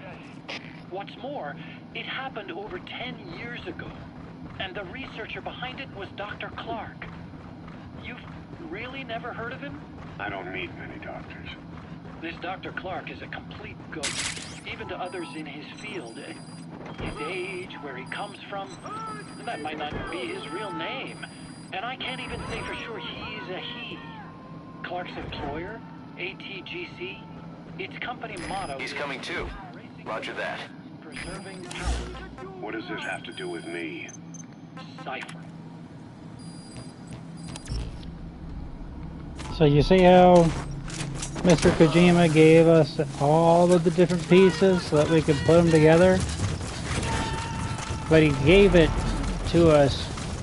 He gave us the puzzle pieces far enough apart Leave the rest to that us. we probably didn't put it together. Where are the others? I know it never even popped into my head whenever I was first playing this game. It never even popped in my head. I wasn't like, Dr. Clark, where have I heard that name before? And especially because they kept assuming that she was the default, that she was the standard. What do you see if you're not, well versed in the world of sociology? What do you see in the paper? Let's say you pick up a newspaper and the headline reads, thief robbed a store. What does that thief look like in your head? I'm not trying to race bait you or anything like that, or bring up your the things that you assume about this person, like, oh, they're of a certain ethnicity or they're a certain color or something like that. I'm talking about the very, very basics here.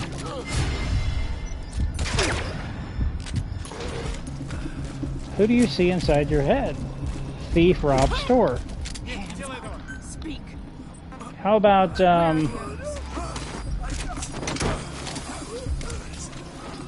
top story?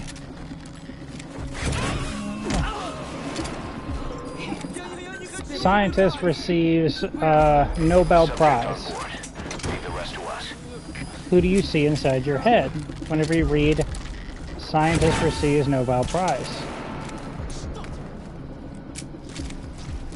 You gotta extract him. What about doctor saves little boy? Doctor saves little boy. Who do you see inside your head? Have you ever noticed that the default inside your head is a man? Where are the others? The default inside your head is a man, and you can tell that this is very common because if you look at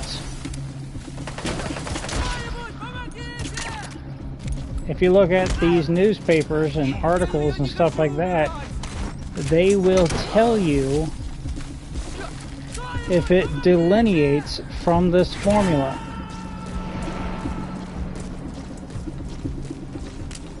Next time you look at a newspaper or something like that, Spit it out. Where are read it out, read out the headline, and see what it says. And see if it says female scientist saves, wins Nobel Prize. See if it says black youth caught robbing store, or African American doctor saves little boy. The norm inside the heads of people across the Western world in particular, but the world in general, the norm You gotta extract him. is a white male. I'm not, I'm not race baiting or anything like this. You can internally verify this. You can go up to any given news article, journal, or something like that, and if they are not talking about a white male, they will tell you that they're not talking about a white male. They will tell you that they're not talking about a white male thief, a white male scientist, a white male doctor, a white male whatever. Subject on board. Leave the rest to us. Now, a couple of publications have started to catch on nowadays, and they start to be a little bit more sensitive about this topic. They begin to, instead of calling somebody a female scientist, they'll just say that they're human, and then they will gender them, hopefully properly, inside the article, right? Where are the others? So I'm not, I'm not pushing a liberal agenda or anything like that. Not only can you internally verify this yourself, internally verify that this is occurring, that this is the default, but there are also massive studies of, statistical bias within journalism and the like. Don't spit it out. We absolutely have the proof in this matter.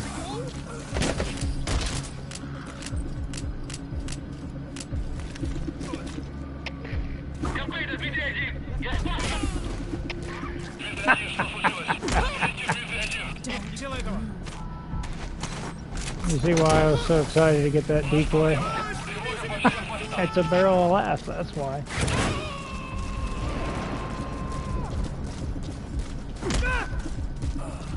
You gotta extract him.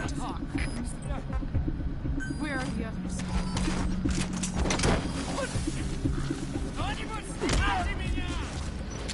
Hands. Speak.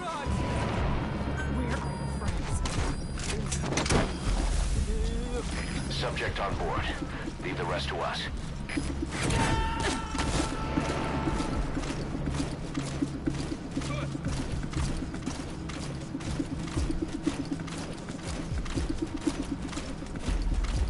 Check out this tunnel vision, man.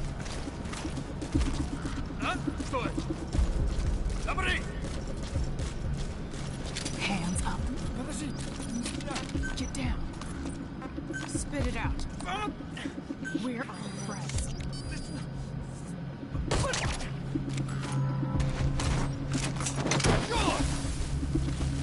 Once they figure out that they're staring at a decoy, they get pissed, and then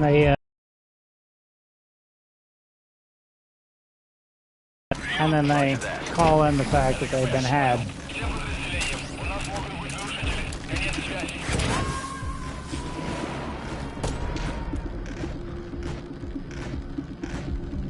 You gotta extract him. Thank goodness I didn't fucking kill that guy. But I fucking tagged him alright. You see that? He fell all the way to the ground. That hit him and that hit him hard. I mean, it was a crew served weapon, so... Makes sense, right?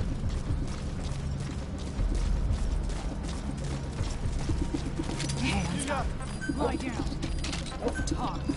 That's all she wrote. Where are your friends? So Hideo Kojima gave us everything that we needed, but he gave us these pieces of information far enough apart that it never really rung a bell. Where are your friends? Subject on board. Leave the rest to us.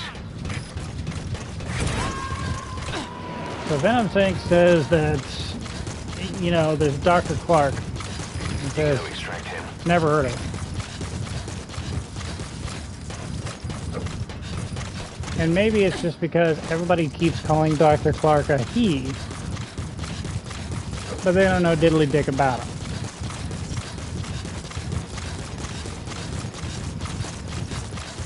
Dr. Clark, who went by paramedic during the mission at Seleno Yarsk, which was the events of Metal Gear Solid 3, she was a woman. Presenting, properly gendered, etc., etc.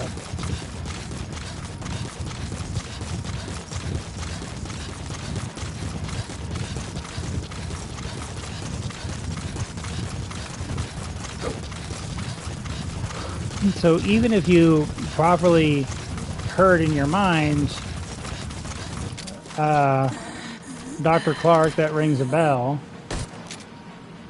the misgenderification might have prevented you from making the connection. That little bit of being misgendered might have prevented you from making the connection. Oh, they mean paramedic from Metal Gear Solid 3. Or maybe you would think that this person that they're talking about is simply related to Dr. Clark. But then, to address that, he put in the tape that I don't even know if Dr. Clark is a he. So one thing, we don't know when these tapes were recorded. And we are being given them as the player, as they're being, we're being given them in a weird order. But we don't know when they were recorded and when these conversations took place. You would think that Ocelot is catching Snake up on the things that might be jumbled up in his memory right after his stay at the hospital. But that might not be true. These recordings might take place in other points in time. And Snake does have a piece of shrapnel that's on his optic nerve. He might have learned, he might have had that tape recorded for him and experienced that conversation. And he literally did not remember. He didn't remember the conversation. He really has never heard of a Dr. Clark because he forgot. He forgot that conversation took place. Just like we did. Just like, your average player did. They didn't put these, puzzle pieces together. But yes, everything that Liquid Snake was talking about in Metal Gear Solid 1 has taken place here in Metal Gear Solid V. It's taken place this far back. In fact, it's taken place nearly 10 years, if not more, over 10 years before the events of Metal Gear Solid V, The Phantom Pain.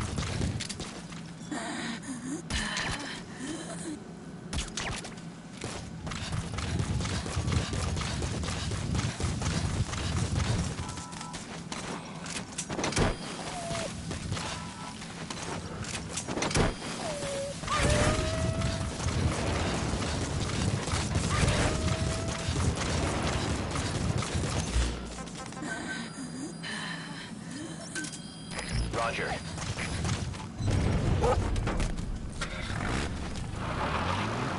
So at this point in time, as we are currently experiencing it within this game,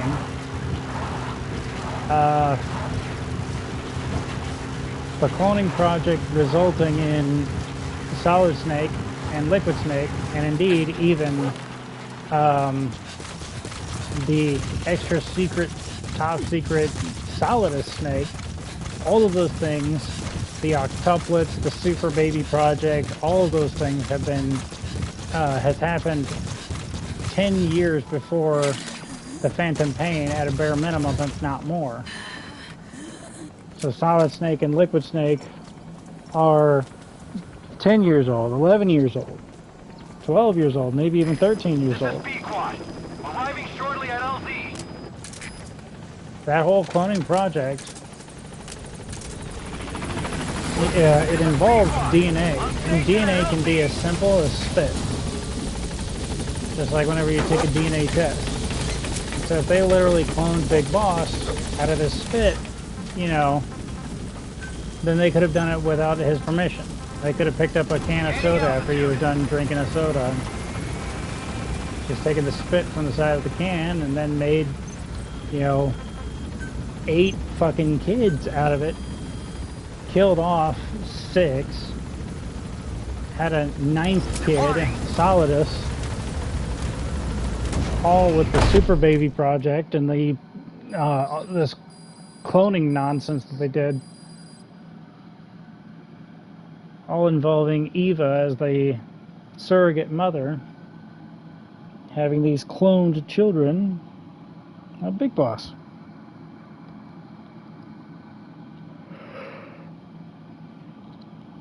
Three boys, solid, liquid, Solidus. Clones of Big Boss.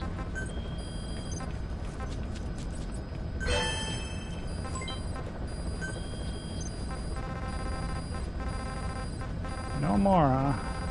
No more. No more.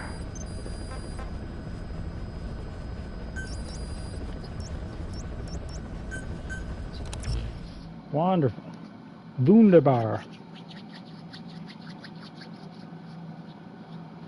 I gotta check back and see if there's a different scope for this fucking tranquilizer sniper rifle. Because I'll tell you what's not gonna work. This fucking dot sight. I can't see a fucking thing through this dot sight. I hate that shit.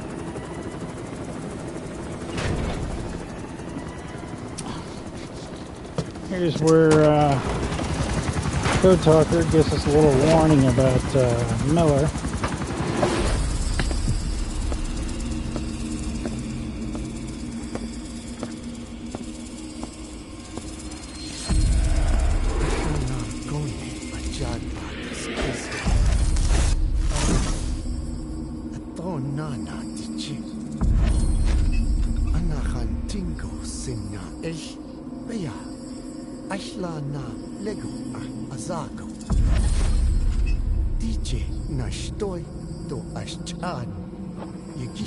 Hey.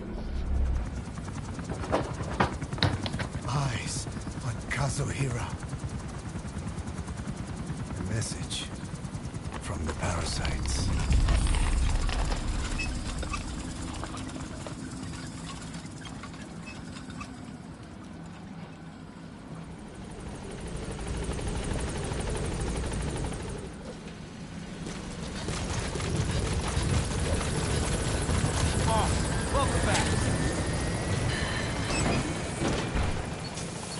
Wait a second, this girl isn't boss. Because that particular staff member is not talking about the female soldier that we are playing as. That staff member is talking to us, the human being, wielding the controller. He's calling the player boss. Has nothing to do with our current avatar.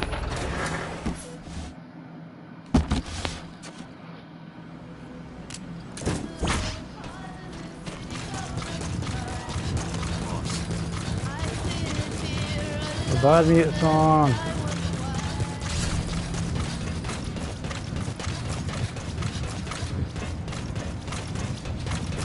So do we have the cutscene that is delineating the front half from the second half of pauses, photos, and memories? Yes, we do.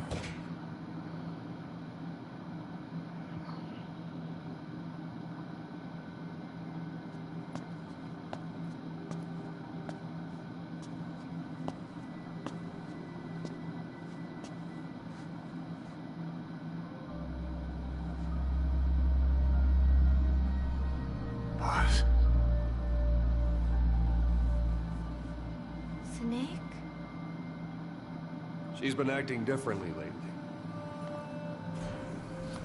Before, she'd respond to conversation.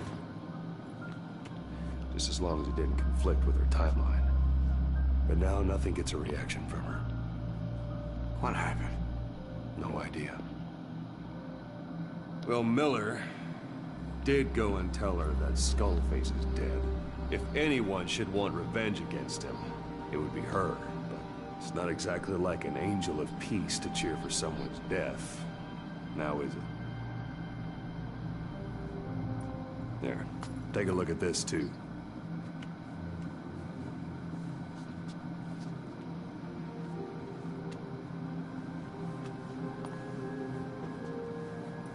See it? Right there.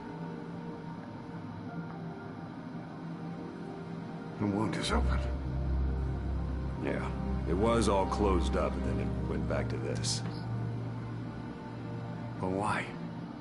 The medic has no idea how it happened. He figures it must have been self-inflicted.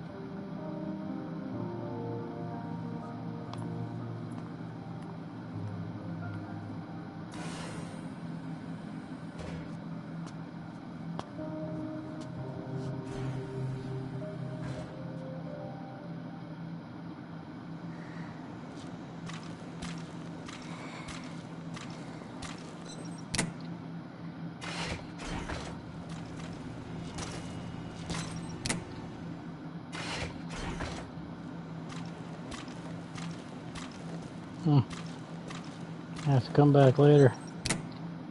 Show her the newest photo.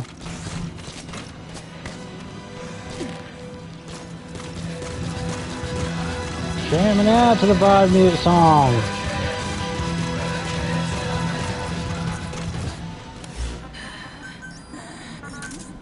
Roger. This is B-Quad. Arriving shortly at LZ.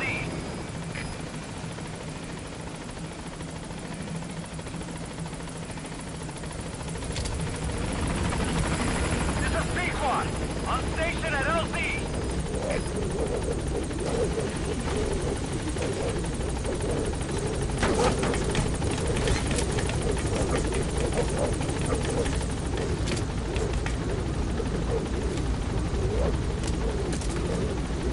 Gaining altitude.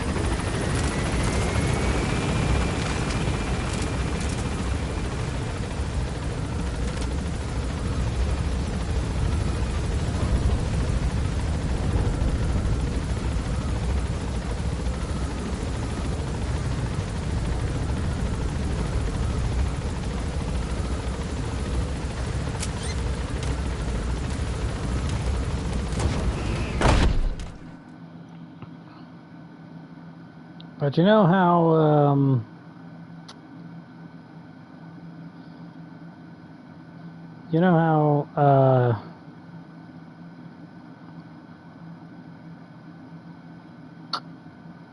man, I had a thought, but now it's gone.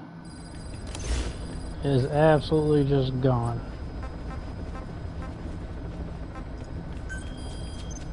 But, you know how, during mission 30, in between mission 30 and 31, we had that thing happen where we went back to the helicopter, and in between Code Talker and Metallic Arcade, the same thing happened. And whenever it happened, they got on the horn and asked Boss if he was okay, like he was just acting weird, you know. But we were back on the helicopter. It's because we're not experiencing this mission the way that they happened. We're experiencing the missions the way that Snake remembers it happening. And that's the way that we are experiencing these missions. All of the stuff has already happened before we even started the game. That's how time works in a linear manner anyways. Considering that Metal Gear Solid 1 already came out, Metal Gear 1, Metal Gear 2, Metal Gear Solid 1, Metal Gear Solid 2, Metal Gear Solid 4, Metal Gear Rising, Revengeance, all of these games have taken place after the events of Metal Gear Solid V, the game that we're playing right now. So of course, all of this stuff.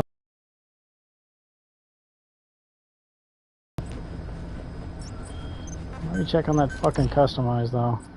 See if there's anything other than this dot site. Anything. Please. Oh, thank God.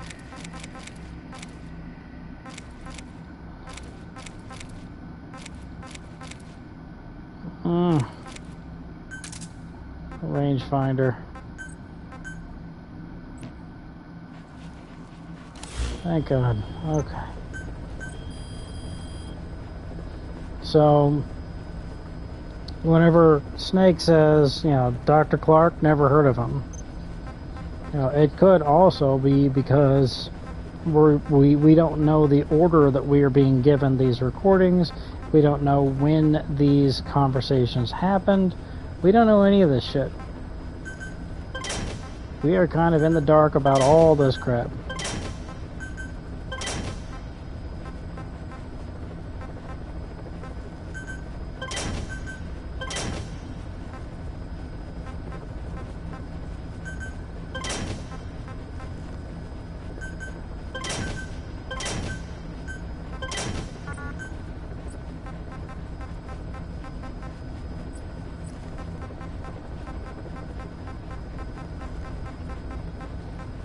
So he could have just forgotten, just like we've been sort of led astray by the admission that the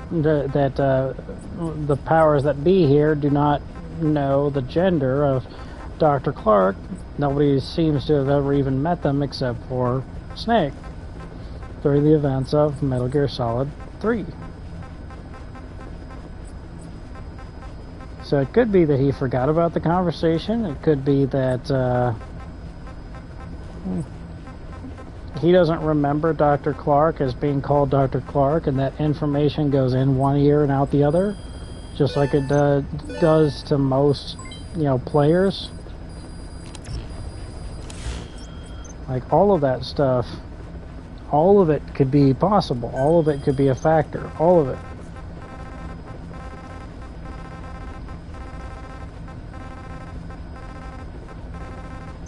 But since we do have a non-lethal rifle and we have a thing here, let's go ahead and pick up that. Where the bees sleep, and while I'm doing that, we'll catch up on some more of these tapes, shall we? Plus, it'll give us a chance to go ahead and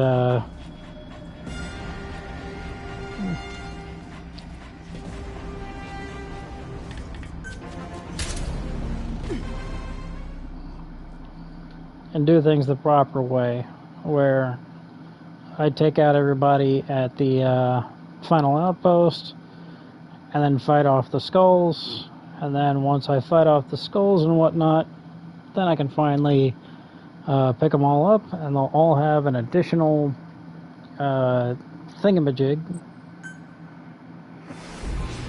all because they were quote-unquote injured by the skulls. That ups their skill significantly. So at the end of this mission, that outpost, you can get very, very skilled soldiers out of that outpost because they're victimized by the skulls. Should have fucking brought a car though. Oh, there'll be a car at the whatchamacallit. You have to get to it before they do. Bring it back here. There's a photo of the target on your iDroid. One more thing. Apparently one of the Hamid fighters survived. He's missing. But if you can find him, he might lead us to the target. Good luck, boss. Plus, we can replace Silent Basilisk with a much more skilled version of himself. Just whenever I picked him up and added him to my team permanently. Whenever I did that number, that was a while back. So I probably got like a C rank version of him. But now all I'm getting is like A ranks and low S ranks. So I'll probably get a much more skilled version of himself, which will replace him on our roster.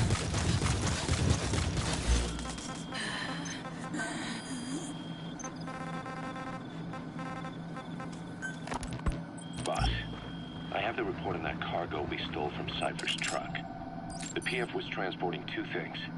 The analysis of that malachite has come back first. Naturally, the main compound is copper. There's also a small amount of cobalt. Nothing unusual so far. Southern Zaire is a well-known copper belt. However, in addition to these, we also detected a trace amount of uranium. The content percentage, though, is too low for nuclear development. It most likely came from Shinkalobwe mine. That's where the uranium in that area comes from. The mine's closed, as all the high-purity uranium ore dried up a long time ago. But you could probably still find it there in small quantities. That said, there are plenty of other uranium mines that are in operation, like in Niger, Namibia, South Africa. Why go to an abandoned mine to scrape up whatever's left and ship it out in mass quantities without refining it? They were transporting that yellow cake too, which would suggest they have the technology to refine uranium. Anyway, that about sums it up. Unfortunately, the analysis of that yellow cake is taking a little longer. I'll let you know when it's done. That was after the Trader's Caravan mission. Boss, sorry to keep you waiting. We finally finished analyzing that yellow cake Cypher was moving. There was nothing unusual about the composition of the yellow cake itself. Most of it was oxidized uranium, with the rest being impurities, various metals, as well as traces of organic matter. What's interesting is the composition of these impurities. When we checked them against the impurities found in the copper ore, it was clear the yellow cake didn't come from Shinkalobwe, meaning they went to the trouble of mining two sources of uranium, then transported them together in different states. Another thing, we detected a very thin layer of highly enriched uranium in the middle of the yellow cake. Now that is very interesting. It may not be a lot. He's coming too. Roger that. Of uranium enriching technology. After all, yellow cake can't naturally produce highly enriched uranium. If they could mass produce this, they'd be just one step away from a gun barrel type nuclear bomb. But uranium enrichment requires advanced technology and a large-scale facility. If that kind of place existed in Zaire, the Soviet Union wouldn't sit idly by. And there's another question. Where were they transporting the yellow cake? You gotta extract him. The first place that comes to mind is South Africa. The government was supposed to have abandoned nuclear weapons development after caving to international pressure. But rumors persist that it's continued in secret. Plus, CRS were escorting the truck, and they're based out of South Africa. And then South Africa does have an abandoned... He's coming too. Roger that. ...involved in nuclear development in South Africa. But how would that fit with their weapon to surpass Metal Gear? We need more information. Shinkalobwe. There's a name I haven't heard in a while. The U.S. bought a lot of uranium from Shinkalobwe mine during World War II for the Manhattan Project. They even sent a squad from the Army Corps of Engineers to reopen the mine after it was flooded. That's how good its uranium must have been. With that, the world's first nuclear test was a success. Shinkalobwe uranium might have been used in the Hiroshima and Nagasaki bombs too. Just hearing its name is like seeing all the phantoms of the war rise up to haunt us. But all the uranium's dried up, and the mine's been closed for years. So someone reopened it. Right. Zero-risk security seized control of the area and were forcing locals to work in it.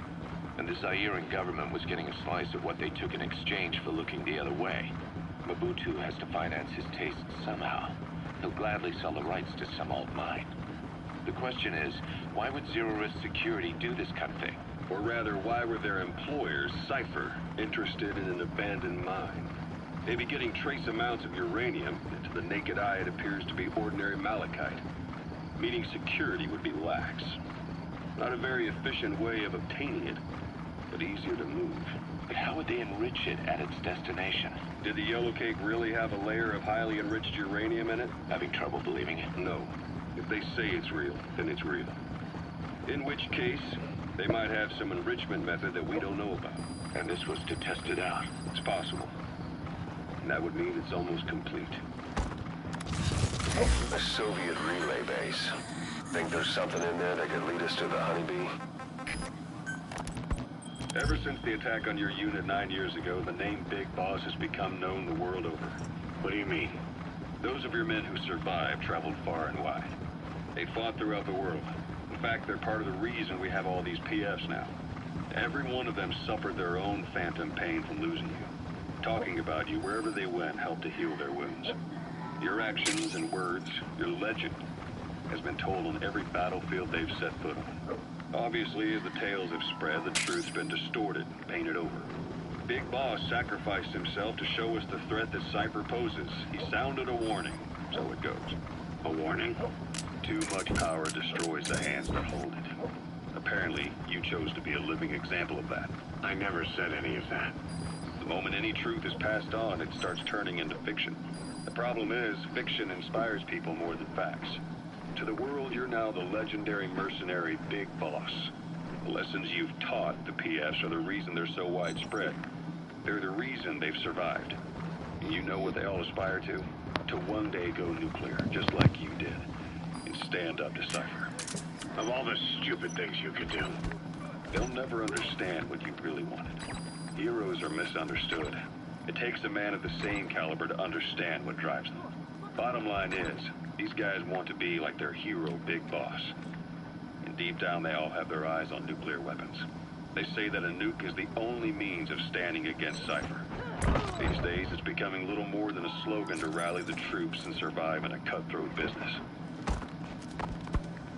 Currently, there are 3 major PFs who've expanded into Central Africa. CFA, Rogue Coyote, and Zero Risk Security. HEC's investigations have shown there's almost no overlap between their areas of operation. It's not so much a turf war, more like they have a gentleman's agreement. If you do cross paths with them, you probably won't have to face more than one at a time. You gotta extract him.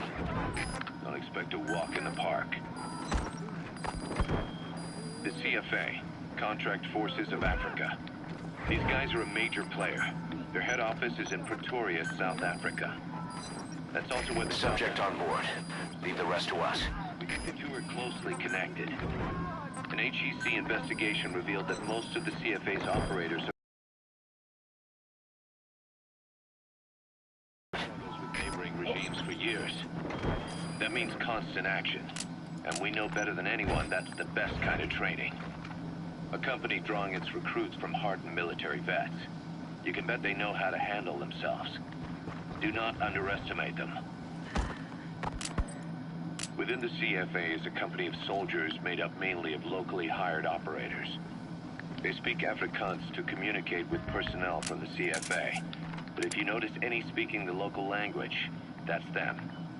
Though hired from the local population, they were originally part of a paramilitary group, so they'll have plenty of combat experience. And unlike their days shooting junkyard rifles out of beat-up pickup trucks, the CFA now supplies them with the latest gear from the West. On top of that, they've been combat trained by the South African Army. All that adds up to a much stronger fighting force. So don't brush them off. Look at the Angola-Zaire border region. The east bank of the Munene River in particular. It's a microcosm of a problem that stretches all across Africa.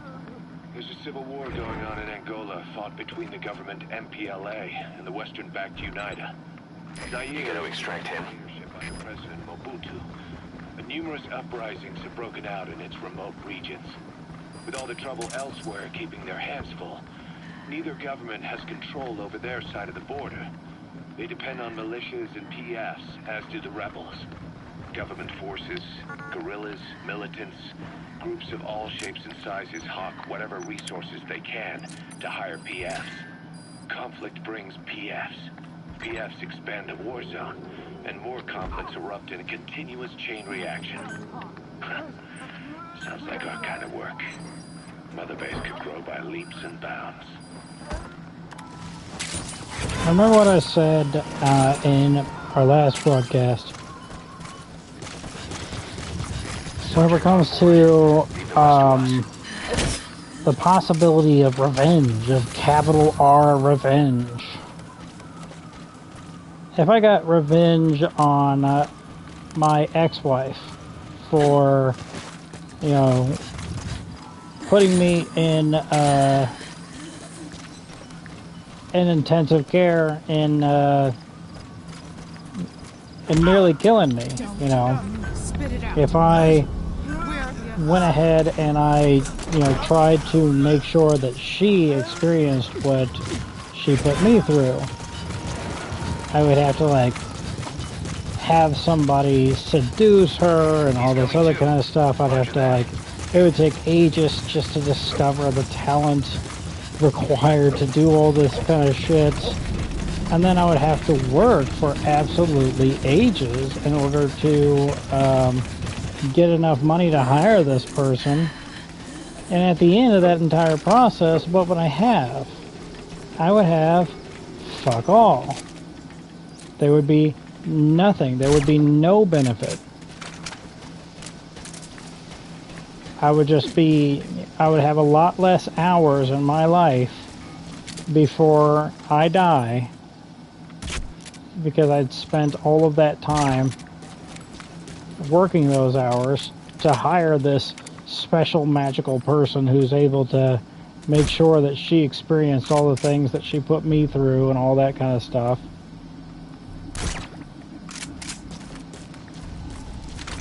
Everything that's happening in this game is a perfect microcosm of this.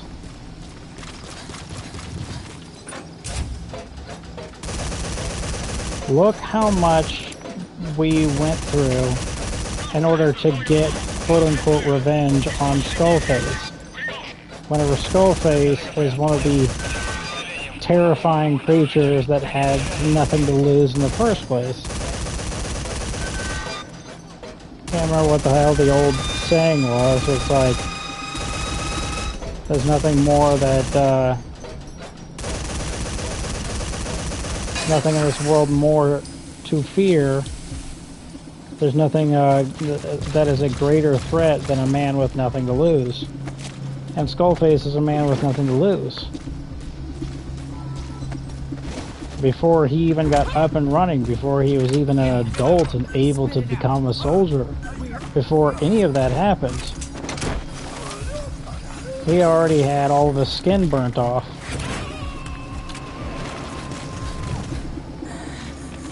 The only thing that was left to him was his skull.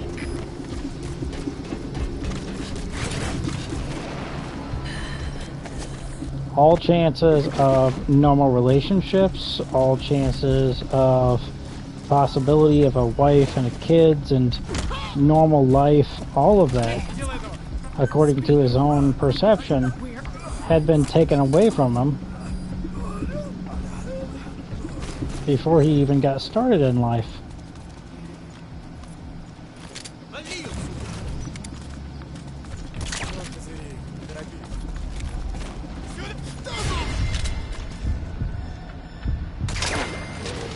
I really hoped that I wasn't gonna use my reflex, but whatever.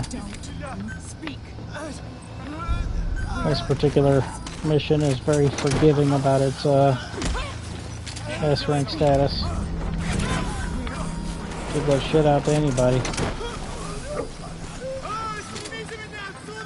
Subject on board. Leave the rest to us.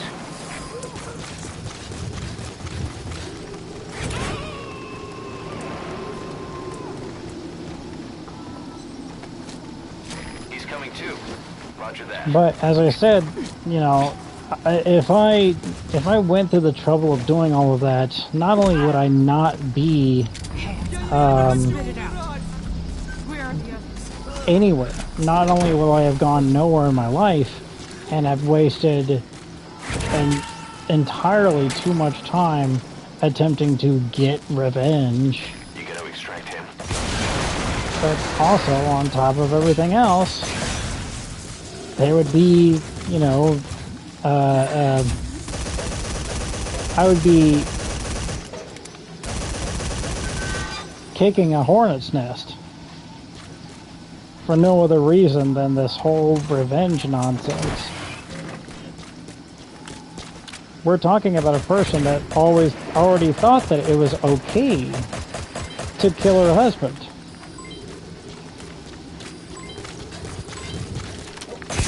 If I got capital R revenge somehow and put her through everything that she put me through in some fucking magical way, if that was something that I was even capable of doing and I successfully did it, then at the end of the day, all that we would have is this whole thing where, you know, I would have just really fucking royally pissed her off. What did that mean? And because I fucking royally pissed her off, she would likely hit me again even harder. And then I would have to spend all this time trying to get revenge again, and the chain of retaliation is what will truly bind us together as one. He knows about it. This is our war chance. is peace.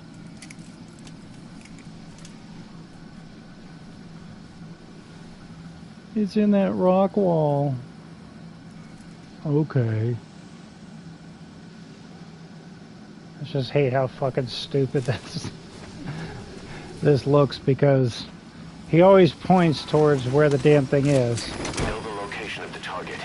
It's on your iDroid. But whenever you rescue him right away, Retrieve it. it just looks like he's fucking pointing at that wall.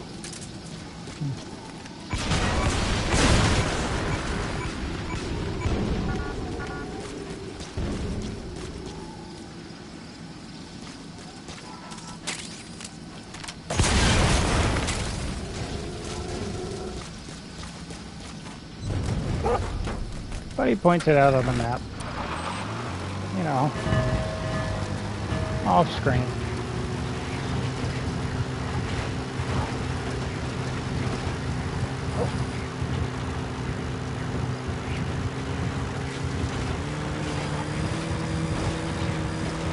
So, Internet Historian was covering something, some video game in his Storytime series, and he said how stupid it was that there's all these stories dedicated to how revenge is bad, and how that if he was killed, he'd want somebody to avenge his death.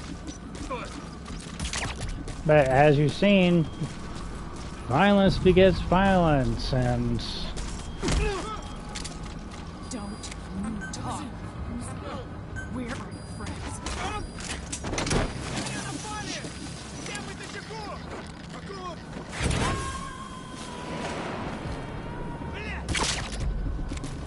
fear leads to anger, anger leads to hate, hate leads to violence, violence leads to more violence.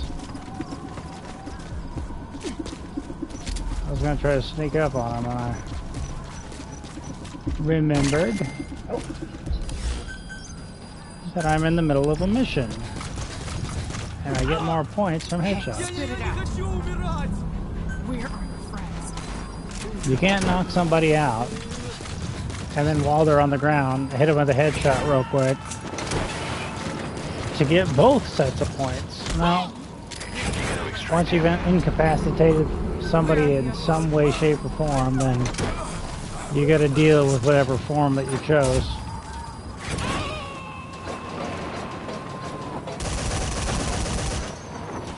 He's coming too. Love that.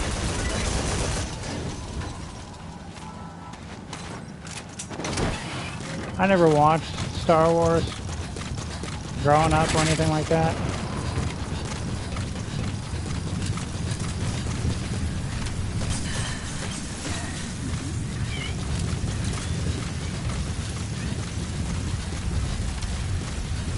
Finally, I decided to sort of try to catch up on some of the cultural phenomena that I had missed whenever I was active duty. So I was like, what's the deal with this Star Wars crap? So I think I made the mistake of watching Star Wars in the numbered order stubbornly.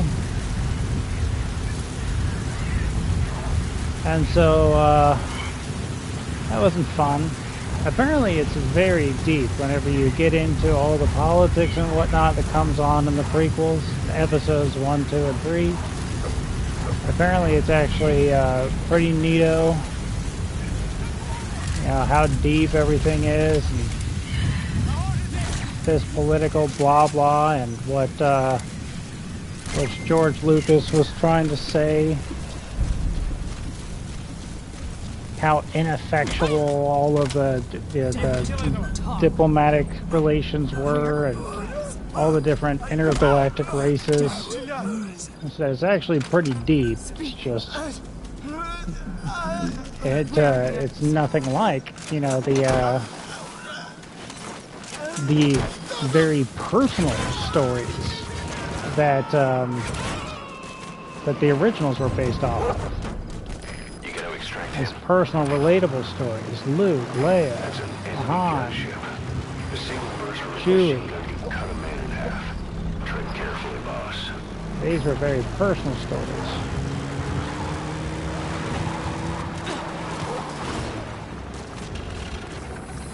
And the stories in the prequel were kind of like fleshing out the universe, so to speak, of Star Wars.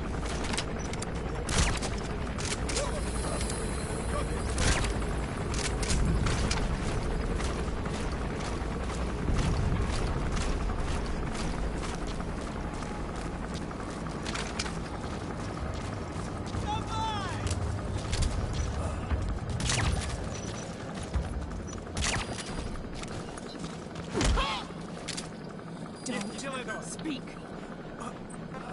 Where are the others? Is there a helicopter point in between hither and thither? No, it's just that one out there. I'll just use the one out there. Hands up. Speak. Subject on board. Leave the rest to us.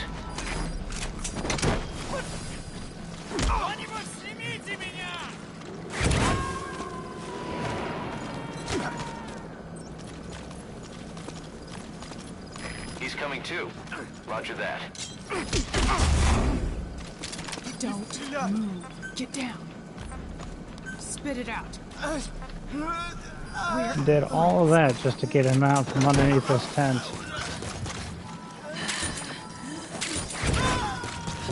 So this whole game is kind of like this microcosm. Like, you know, look at how many millions and millions of gross military products. You know, how much U.S. dollars are being spent here just to try to get revenge on Skullface, and what happens at the end of it? Nothing. Nothing gets done. Yeah, sure, there's like... We stopped, whatever, the parasite, blah, blah, blah. But, still. And in the later tapes, they start to pick things apart a little bit and show you exactly how ridiculous this whole nonsense really is.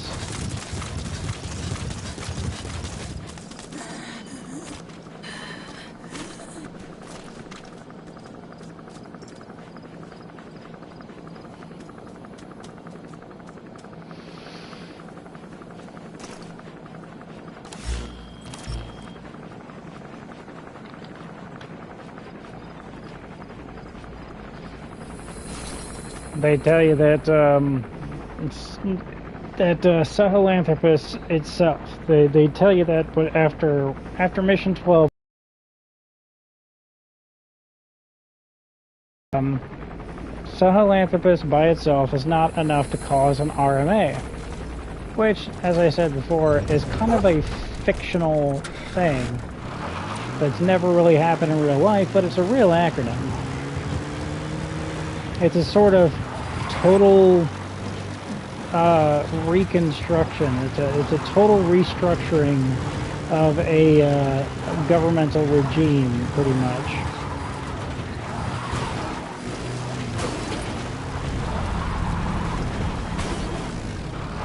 And that includes political and military and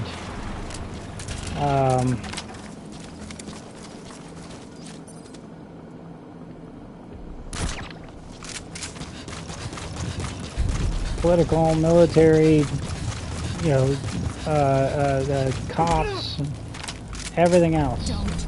A complete and total restructuring of absolutely everything. But, you know, they go ahead and say the giant robot isn't good enough.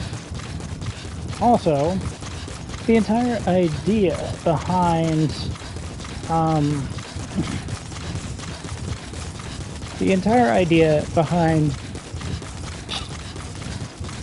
Metal Gear in the first place, right?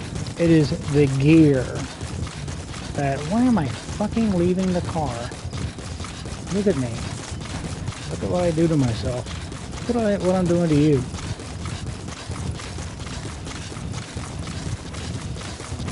All 3 of my brain cells firing at maximum capacity at all points in time. Damn it.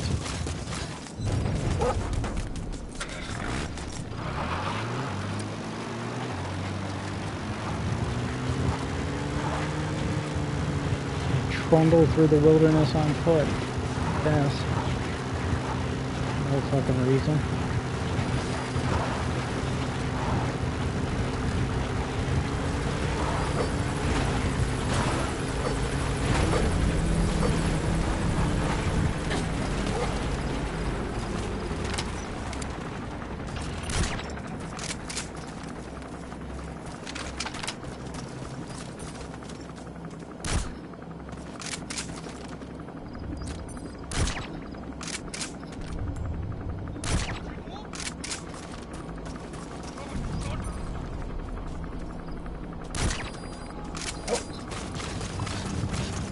Thanks. Don't speak.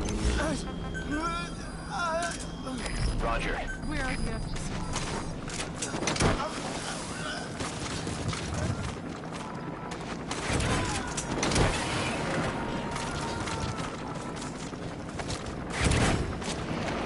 Subject on board. Leave the rest The to us. entire idea behind Metal Gear, the link between the gear that churns, the link between infantry and artillery, a walking nuclear-equipped tank. The entire idea is ridiculous in the fucking first place. Why haven't we gotten giant walking robots? Because it's dumb. Where are the others? You gotta extract him. It's really fucking cool. And that's the real reason why everybody continues to fucking come up with them over and over and over again. Subject on board. It's because it's real neato.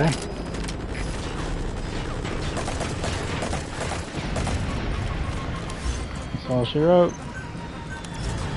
Thank you, Big Lord. Spit it out. Where are the others?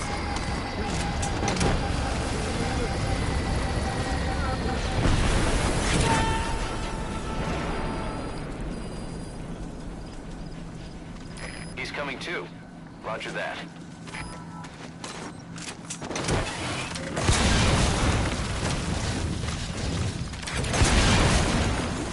So the entire idea behind a giant nuclear-equipped walking tank is dumb.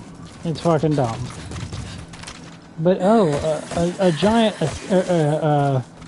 nuclear-equipped walking tank could do the things that they're saying that they'll do. These, if it walks upright, then it could be vertically adaptable.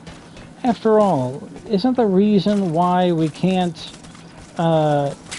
drive from North America to South America entirely because of the swampland in between the two regions, which is why they justified the Basilisk in the first place, otherwise known as Peace Walker, but then Peace Walker? Did you ever think of that, Mr. Bald Guy? Yeah, it's still dumb. Just having something that walks still sucks balls, you know. Just get into a speedboat and get from A to B like everybody does whenever they're trying to go through those regions. You don't need a gigantic walking tank that's fucking will run you a zillion fucking dollars. And for what? Like, what's the fucking benefit? Well, if you equip it with nuclear weapons, then it could be a deterrent that could blah, blah, blah, blah, blah, blah, blah, blah. Just like they say in the game. Well, I think that Hideo Kojima added the Davy Crockett personal nuclear missile launcher to Metal Gear Solid 3 as a sort of apology. Because he might not have known about it. It's an obscure topic. It really is very obscure, and in the age before the internet, it was even more obscure. It's nearly impossible to find information about the fucking Davy Crockett personal nuclear missile launcher. Because it was a ridiculous device that was never fucking used. It was mass-produced, but it was never used.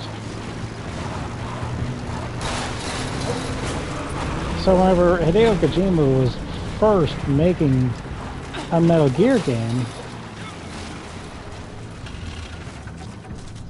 of course, he probably hadn't heard of the Davy Crockett personal nuclear missile launcher. He just wanted to make a game featuring a giant robot like he'd seen in all of his animes. This is a human being who himself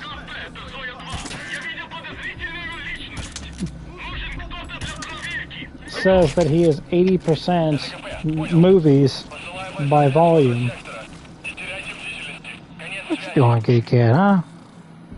My cat's being all sweet. Going over here, rubbing up against me and shit. He was doing this last night, too. And the night before. He's just been sweet this past couple of days. You know what I think it is. Damn it! I extracted that guy out of pure reflex. I'm supposed to wait until after the skulls to extract them.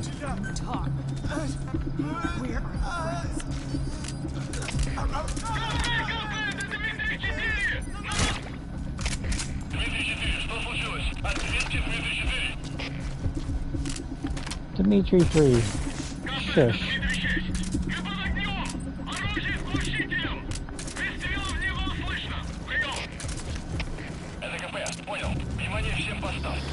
Whenever I collected those mines earlier, I didn't have any slots for them, so they decided to replace my fucking grenades.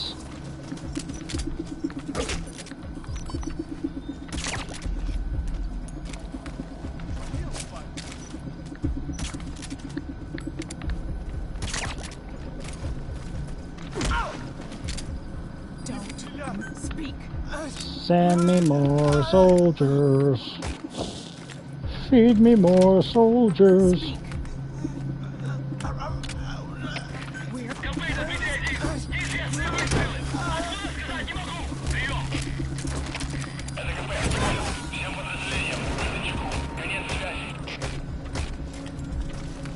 You know, out of sheer stubbornness, I used to knock out the skulls. Did I fucking just extract somebody out of pure reflex again? Did I do that again?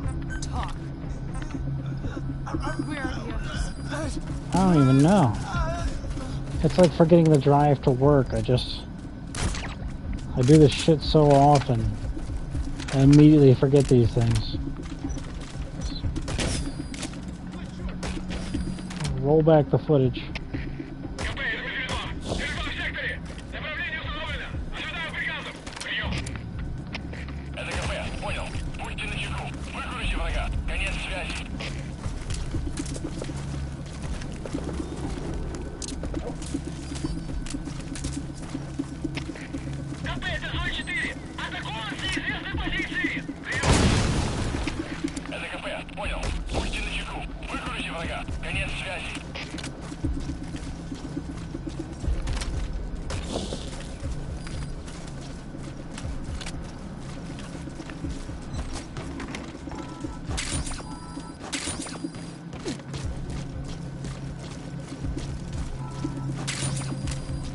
Yeah, with the squirt gun, it's no problem at all to take out these burning trash cans. For obvious reasons. Feed me more fucking soldiers. What are you guys doing all hunkered down? Decided to send out 2 guys to investigate this mess? Both from inside the fucking base proper?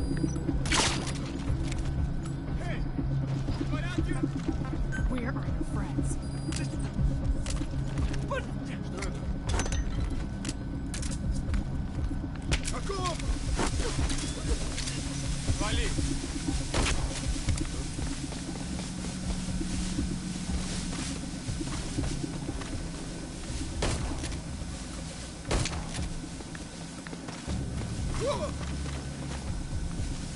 I want that headshot.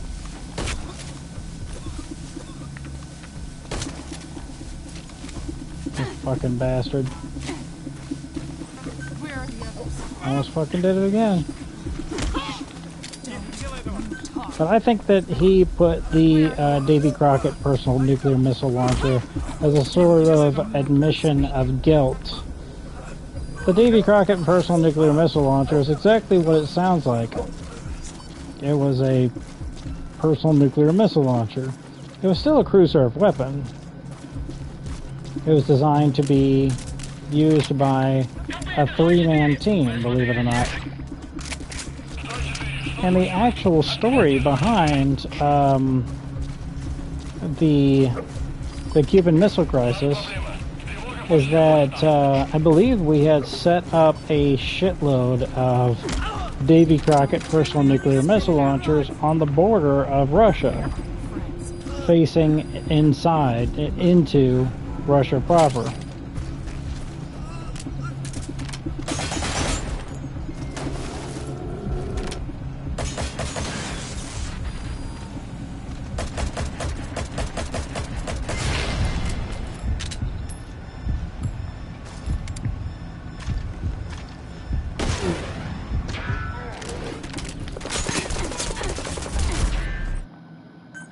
That sucks. That's like 2 things. I think the only reason that my cat is being sweet is because I think his newest medicine is actually working.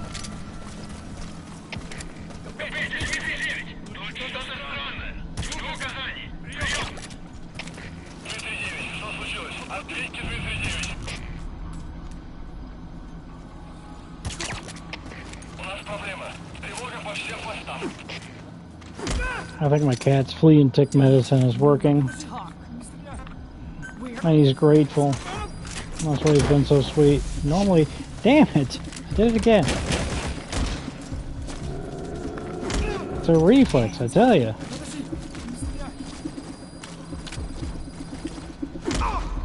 Like after I push this button, I gotta push this button. After I push this button, then I gotta push this button. It's fucking automatic.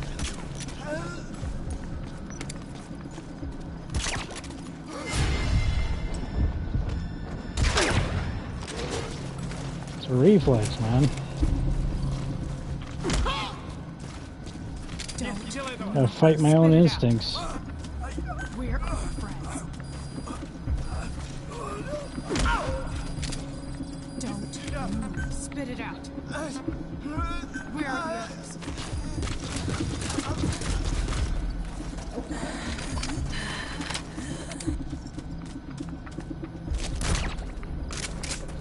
But,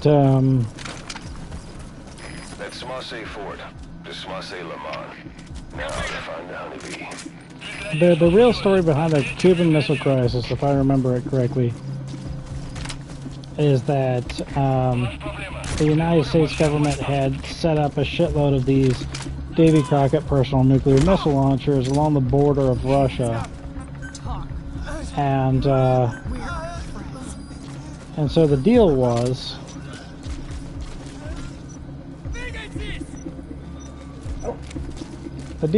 that Russia wanted the United States of America to remove these Davy Crockett personal nuclear missile launchers, which were on like a remote. Like essentially they were unmanned.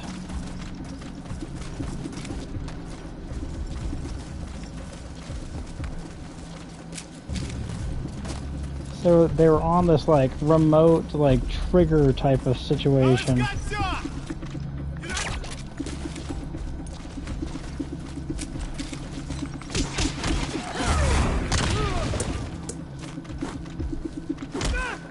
So Russia had the reasonable request of saying like, hey, United States, you've got all of these nuclear missiles aimed directly at Russia, you know, could you please like remove them?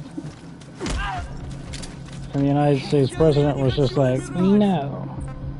Where are your friends? I was like, okay, well, we're gonna put these nuclear missile launchers in Cuba. And we're like, also no. I was like, okay, we seem to be at a little impasse here. And that was the actual Cuban Missile Crisis.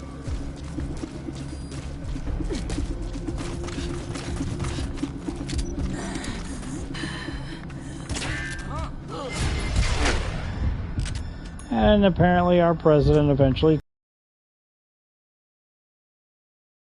did so in a political way. I think his brother. Where are the others? What is this dead guy doing here? Did we kill him? And if so, how?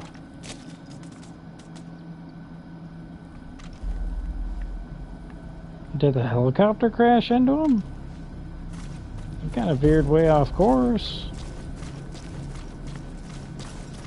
We didn't chuck a grenade over here.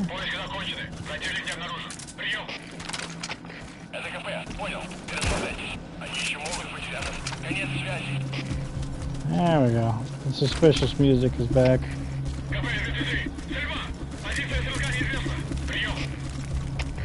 Starting to piece together that something's awry. So anyway, in Metal Gear Solid 3, Volgin whips out the fucking Davy Crockett personal nuclear missile launcher. He shoots it, he uses it, which is what nobody expected him to do. 0 people expected him to do that. Ocelot tried to stop him.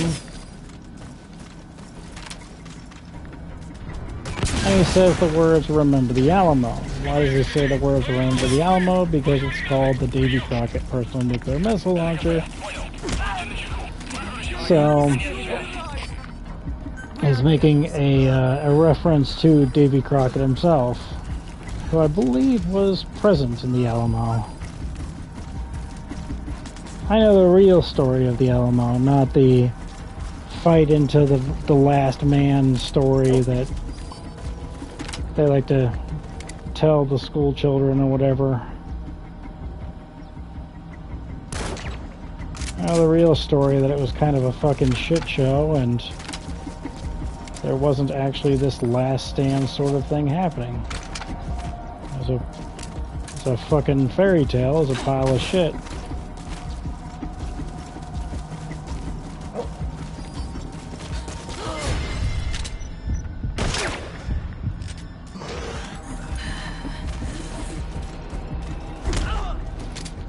So, because I learned of the real story before I learned of the fake story, then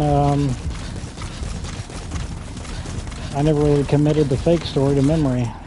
Don't really know what happened at Alamo. I don't remember the Alamo. Especially not the fucking fake bullshit story that they told everybody for generations.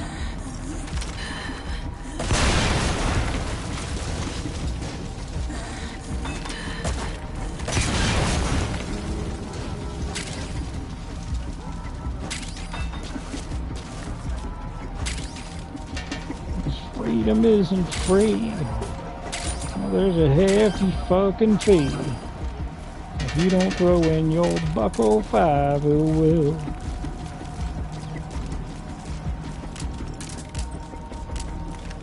Ooh, buckle 5. Freedom cost a buckle 5. It's Team America World Police.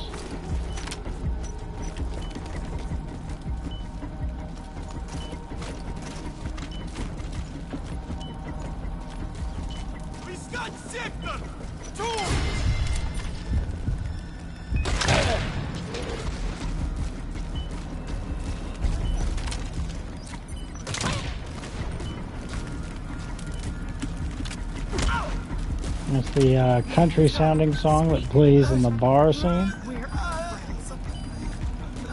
Team America World Police.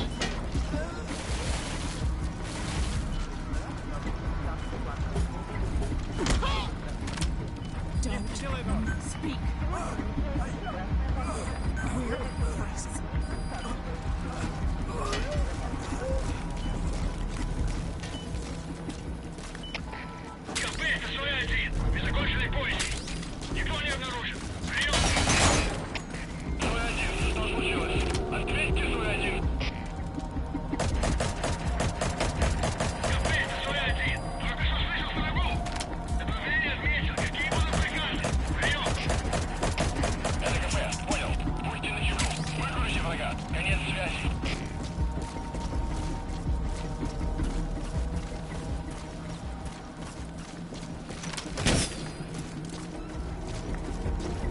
So I think that Hideo Kojima pushed that into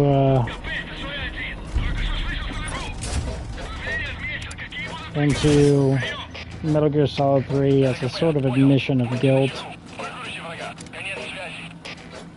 Because the fact of the matter is, you don't need to spend quadrillions of dollars on a giant nuclear-equipped tank just to transport fucking nukes from A to B.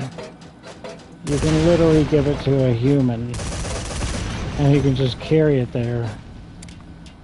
And he can even go one step further and fucking, you know, use it. You can actually shoot the nuclear missile whenever it gets from A to B.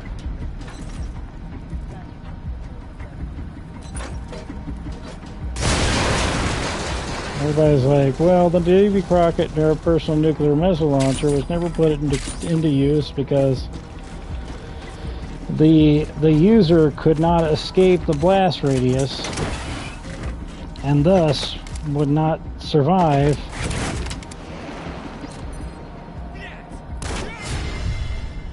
if they fired the Davy Crockett personal nuclear missile launcher. But as we said, with the actual story behind the Cuban Missile Crisis, you don't have to stand there and fire it from your shoulder or hip fire it like you're fucking John Wayne or some shit. You can just put like a remote on it or some shit. Plus, it's not supposed to be fired by a singular human. It is supposed to be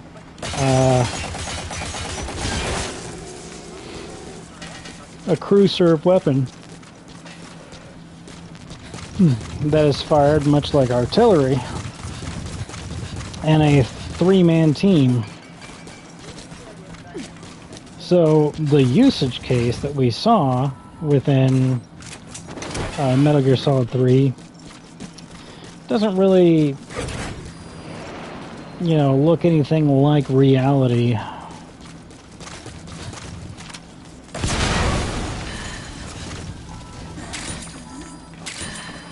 Then again, Volgan did shoot the Davy Crockett personal nuclear missile launcher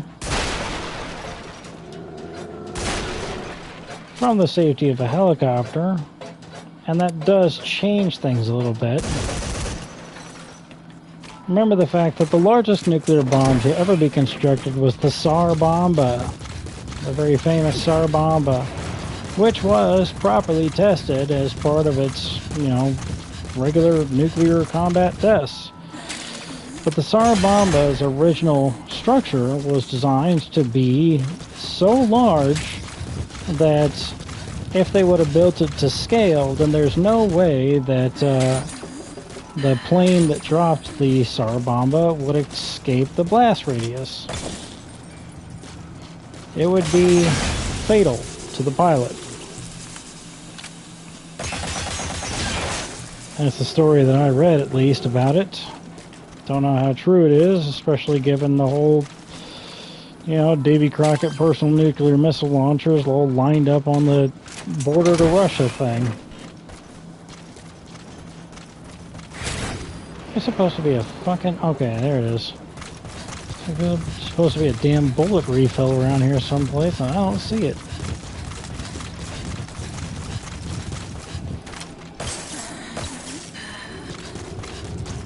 If there was no bullet refill there, then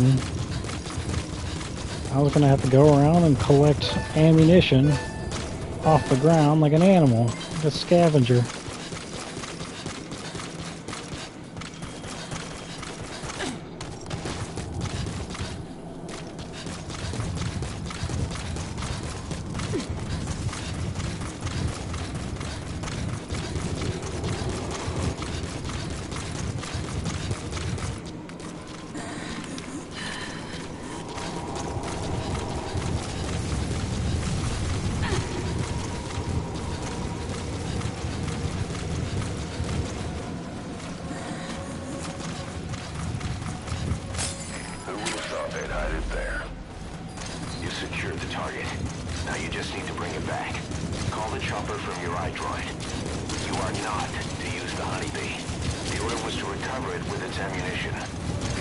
I've tried escaping through other different entrances. It doesn't change anything. The fog rolls in, the cutscene plays. Everything's the same. They're gonna replace this model with Snake.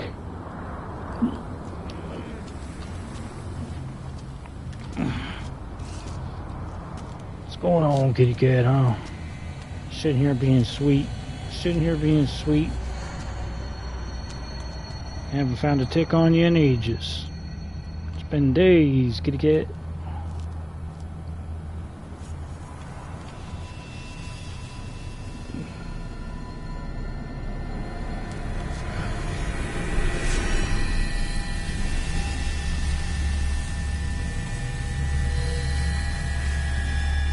Feeling good, kitty? You feeling good, kitty cat, huh? Is that what's going on?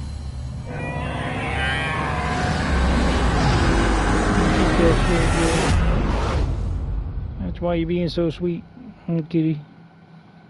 Huh, kitty? Huh, kitty? Gotta go back to the blood plasma donation place tomorrow. Give another couple 100 milligrams.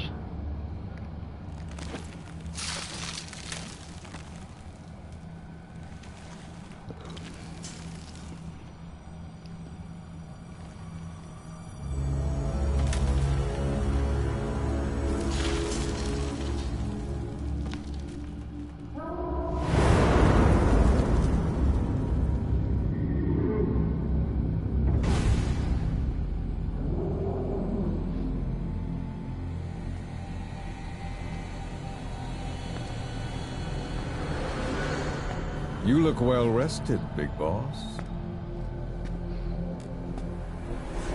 My, how you've changed. You became a demon for such little weapons as that?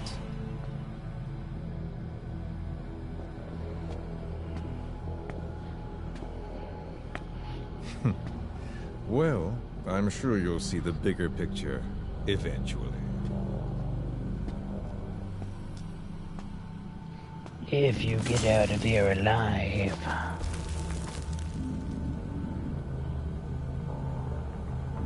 If you get out of here alive.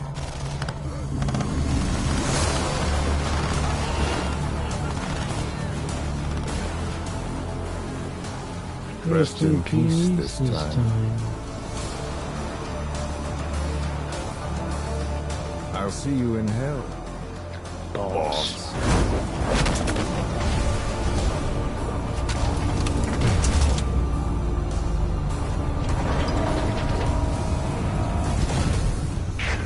What the hell was that thing? It was huge.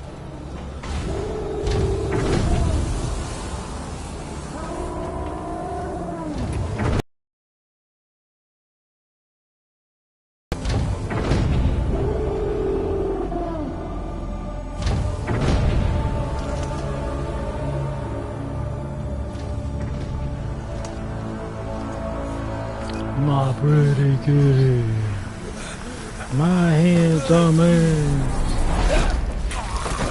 Doing the best that he handsome can, like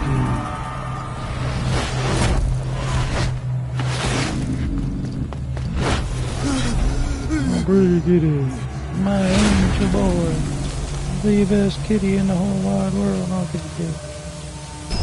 It's the mist unit. I could drive straight for you, little punk. What's he doing to that soldier? Switch back to that character model. Whoop. There she is. They're everywhere. My virgin ears. Those skulls are too fast. Oh, wow. It's time to see what the honeybee can do. This guy fucking wrecked, dude.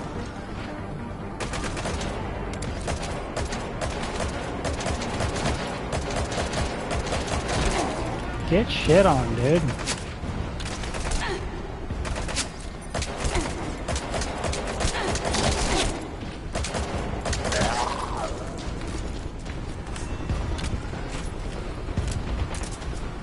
Let me whip out a little special move. While they whip out a special move. If you check this out. We go out here. And he pulls this nonsense. Check it out.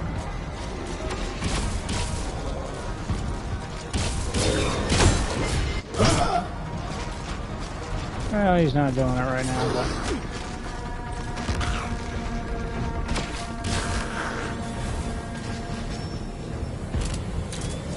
he's somewhere doing this number, shitting out a bunch of mist.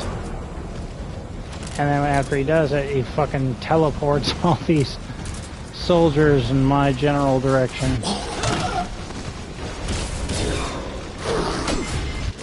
So he can sneak up on me and try to gank me. Eat shit. So, why did I let him do that? Because now all of these soldiers are nice and neat and nearby. And I can collect them so much easier. Like Pokemon. Subject on board. Leave the rest to us.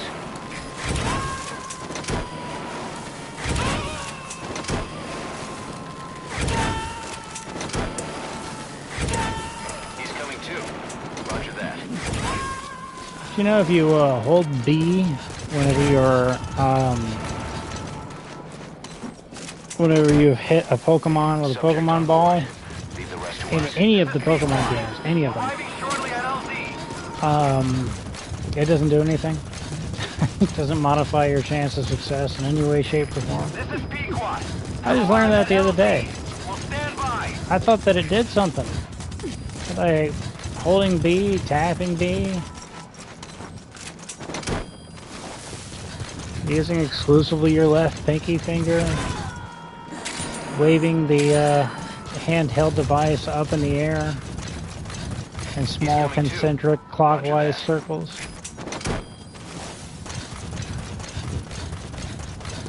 Yelling at it. I thought all of these things modified your chance of success catching your Pokemon. You gotta extract him. I haven't beat a single Pokemon game, not one. Not a single one.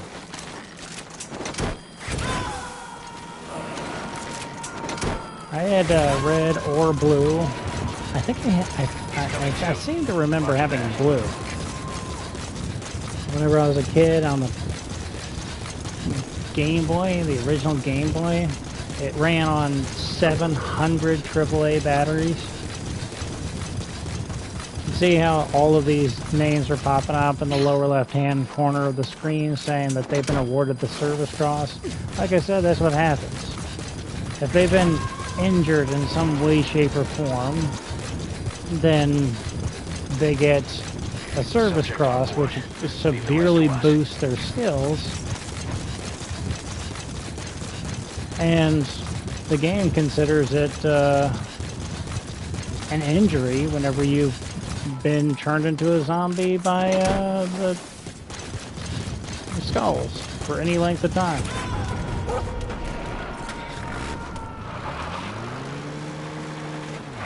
That's the way it's pointed, at least. Roger that. I don't know how the actual game scores these things. That's what happens. I don't know. Got no idea. And that. This is Roger. Returning to target marker.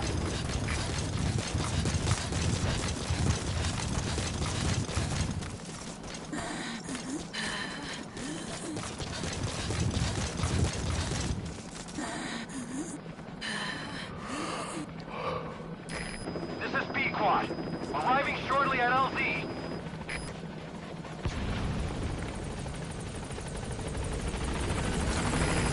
All right, get in. Time to go.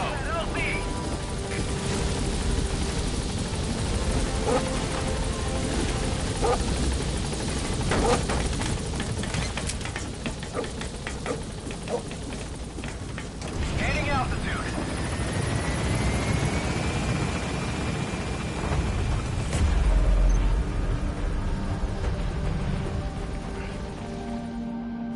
So you don't need a giant robot.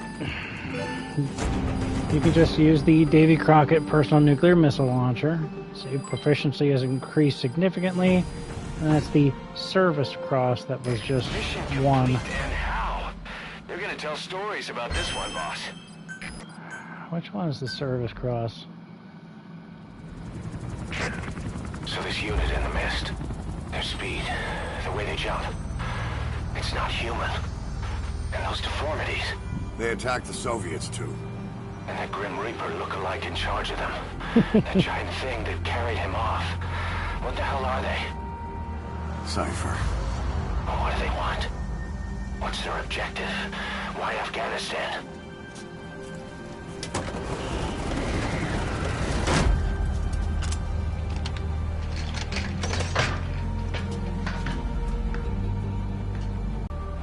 What happened to the Hamid? Exactly. Whole squads of hardened Mujahideen killed without a fight, and no trace of BC weaponry. What does it all mean? That's what we're here to find out. Yeah, right. If we really need to know, the truth will reveal itself. Even if it's ugly. Especially if it's ugly.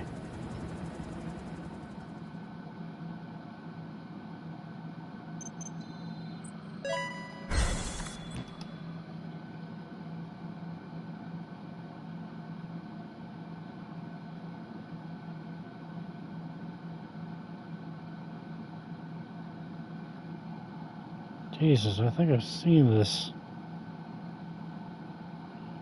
I think I matched with her before. I regularly will give up on love wholesale for like weeks on end.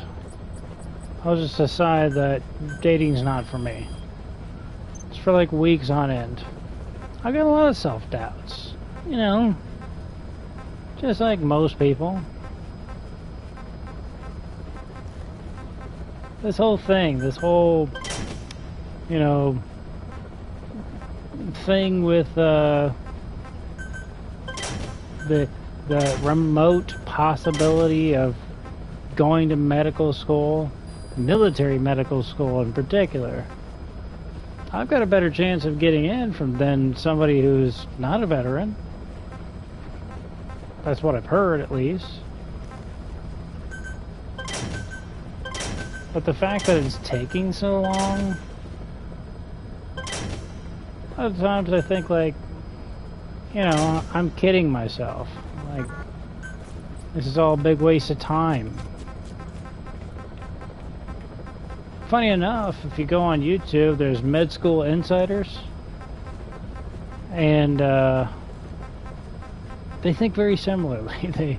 They had a video that compared the amount of money that you're going to make as a doctor versus the amount of money that you could make as a like a UPS driver or a FedEx driver. I think it was FedEx. And they're trying to show people like, hey, if you're in it for the money, there's lots of ways to get more. And at the end of the day, they're doing God's work, because you don't want a fucking medical professional who's there for the cashola.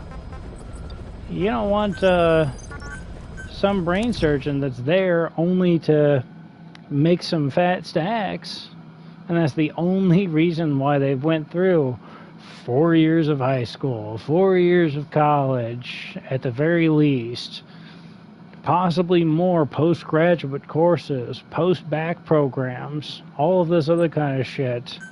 Spent, you know, a ton of money on different things just so they can get some extra studying happening before the MCAT, the medical college admissions test.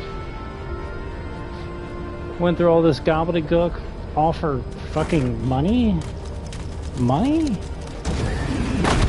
Who gives a rat's ass about money? You might say everybody cares about money, Mr. Baldman. That's not true. I can prove it. If there was a price, if there was, let's say, $999 trillion on the moon. $999 trillion on the moon. And it's free for anybody who came up there. And I told you that I could get you there, I just can't get you back. Would you take the offer? The answer is no. If the answer is yes, then you're a moron. Very simple. There's not any passing spaceships that's going to allow you to exchange your money for anything. And you're going to starve to death, run out of oxygen, or otherwise die up there on the moon. You don't want the money. You want what you think you can buy with the money.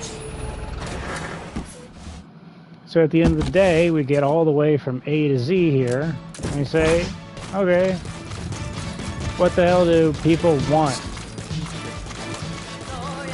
It's the same shit, right? A house and a car.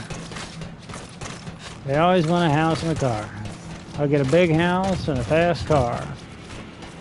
Well, that car is going to go the speed limit unless you want to get pulled over. That's how fast your car is going to go. Same speed as everybody else.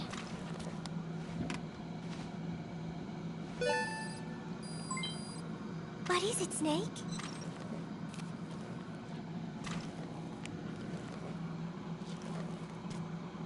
One of the group birthday parties. They are something to look forward to every month. Miller was so funny at this one. When is the party this month? Last month was... I cannot remember. It was... And then I... No, that is not right. But I am an angel of peace. I am a student.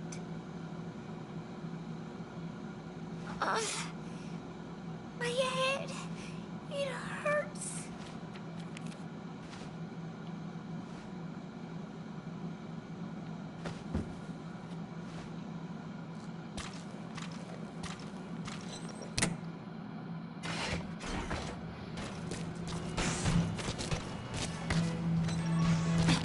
You know, she's being voiced by Tara Strong. You know, the voice behind Timmy Turner. Roger. Tara Strong is ridiculously talented. Arriving shortly at LZ. I can't remember what the hell the thing was, but somebody else was being interviewed for some position, and then Tara Strong instead interviewed for the position and imitated a baby's cry so precisely that a woman who had recently given birth and was breastfeeding her child began to lactate uncontrollably. So, like, against her will, she just began to lactate because she heard a baby cry, and it was Tara Strong. Like, she's probably she's one of the most talented voice actors on the planet. That much is very certain.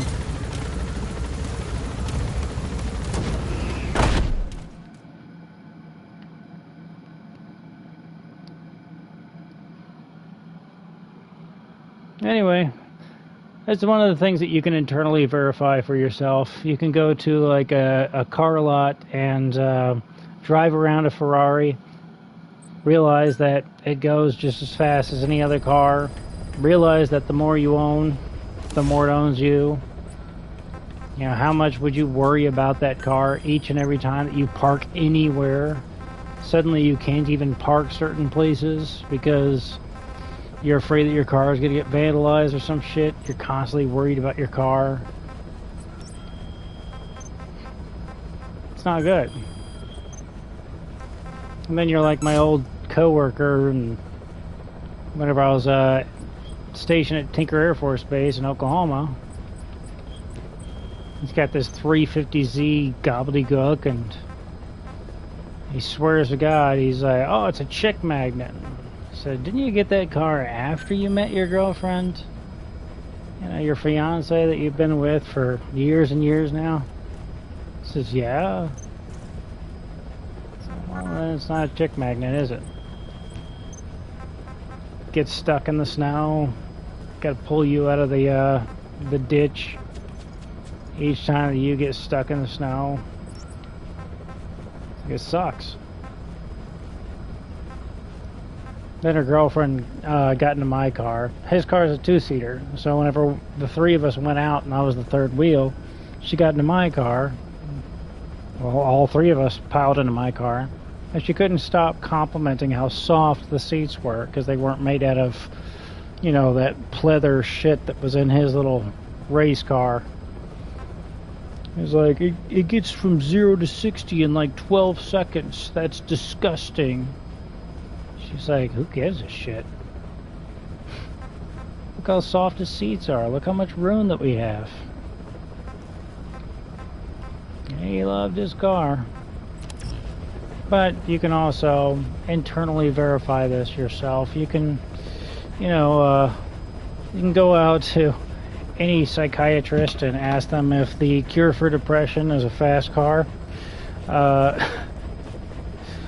Or is it some sort of SSRI? Selective serotonin reuptake inhibitor. And also you can try to see whether or not a bigger house would be the cure for all your problems. There's a lot of mansions out there that give tours. So if it's the big house and the nice car, then that's that. But what are you actually trying to buy? You're trying to buy what you think that those things will buy you. You're like my old coworker. You think that if you get enough money, then you can get that fast car, then suddenly people will love you for who you are. You're looking for companionship. And, you know, it's not having something like that and parading it around is just going to make it harder for you to find somebody that's going to love you for who you are. If you want respect, well, once these objects go away, then so will all of the respect. You'll make it even harder to find somebody who will respect you for who you are. If you want security, then a big house loses most of its value the very second that you buy it. A car loses most of its value the second that it rolls off of the lot. It's like these are things that are definitely not going to offer you any sort of security whatsoever. So what do you actually want to do? Head to the library. For love, there's plenty of things that can teach you how to find somebody that truly loves you for who you are and get your libido under control so you're not falling for anybody that will sleep with you right here and right now, and you can, you know, hold out for somebody who loves you for who you really are, right? They'll teach you. There's plenty of books on this exact topic. For respect, there's plenty of books on how to stop caring whether or not somebody respects you, because you're not going to get everybody to respect you. Think of the most powerful person on the planet. Okay, do people make fun of them? Yes. So what you're saying is people don't respect them? Yes. Okay. Well, now you know that the most powerful person on the planet can't get everybody to respect them. Therefore, what makes you think that you can? You can't. So there's plenty of books for free at the local library on how to stop giving a shit about somebody respecting you.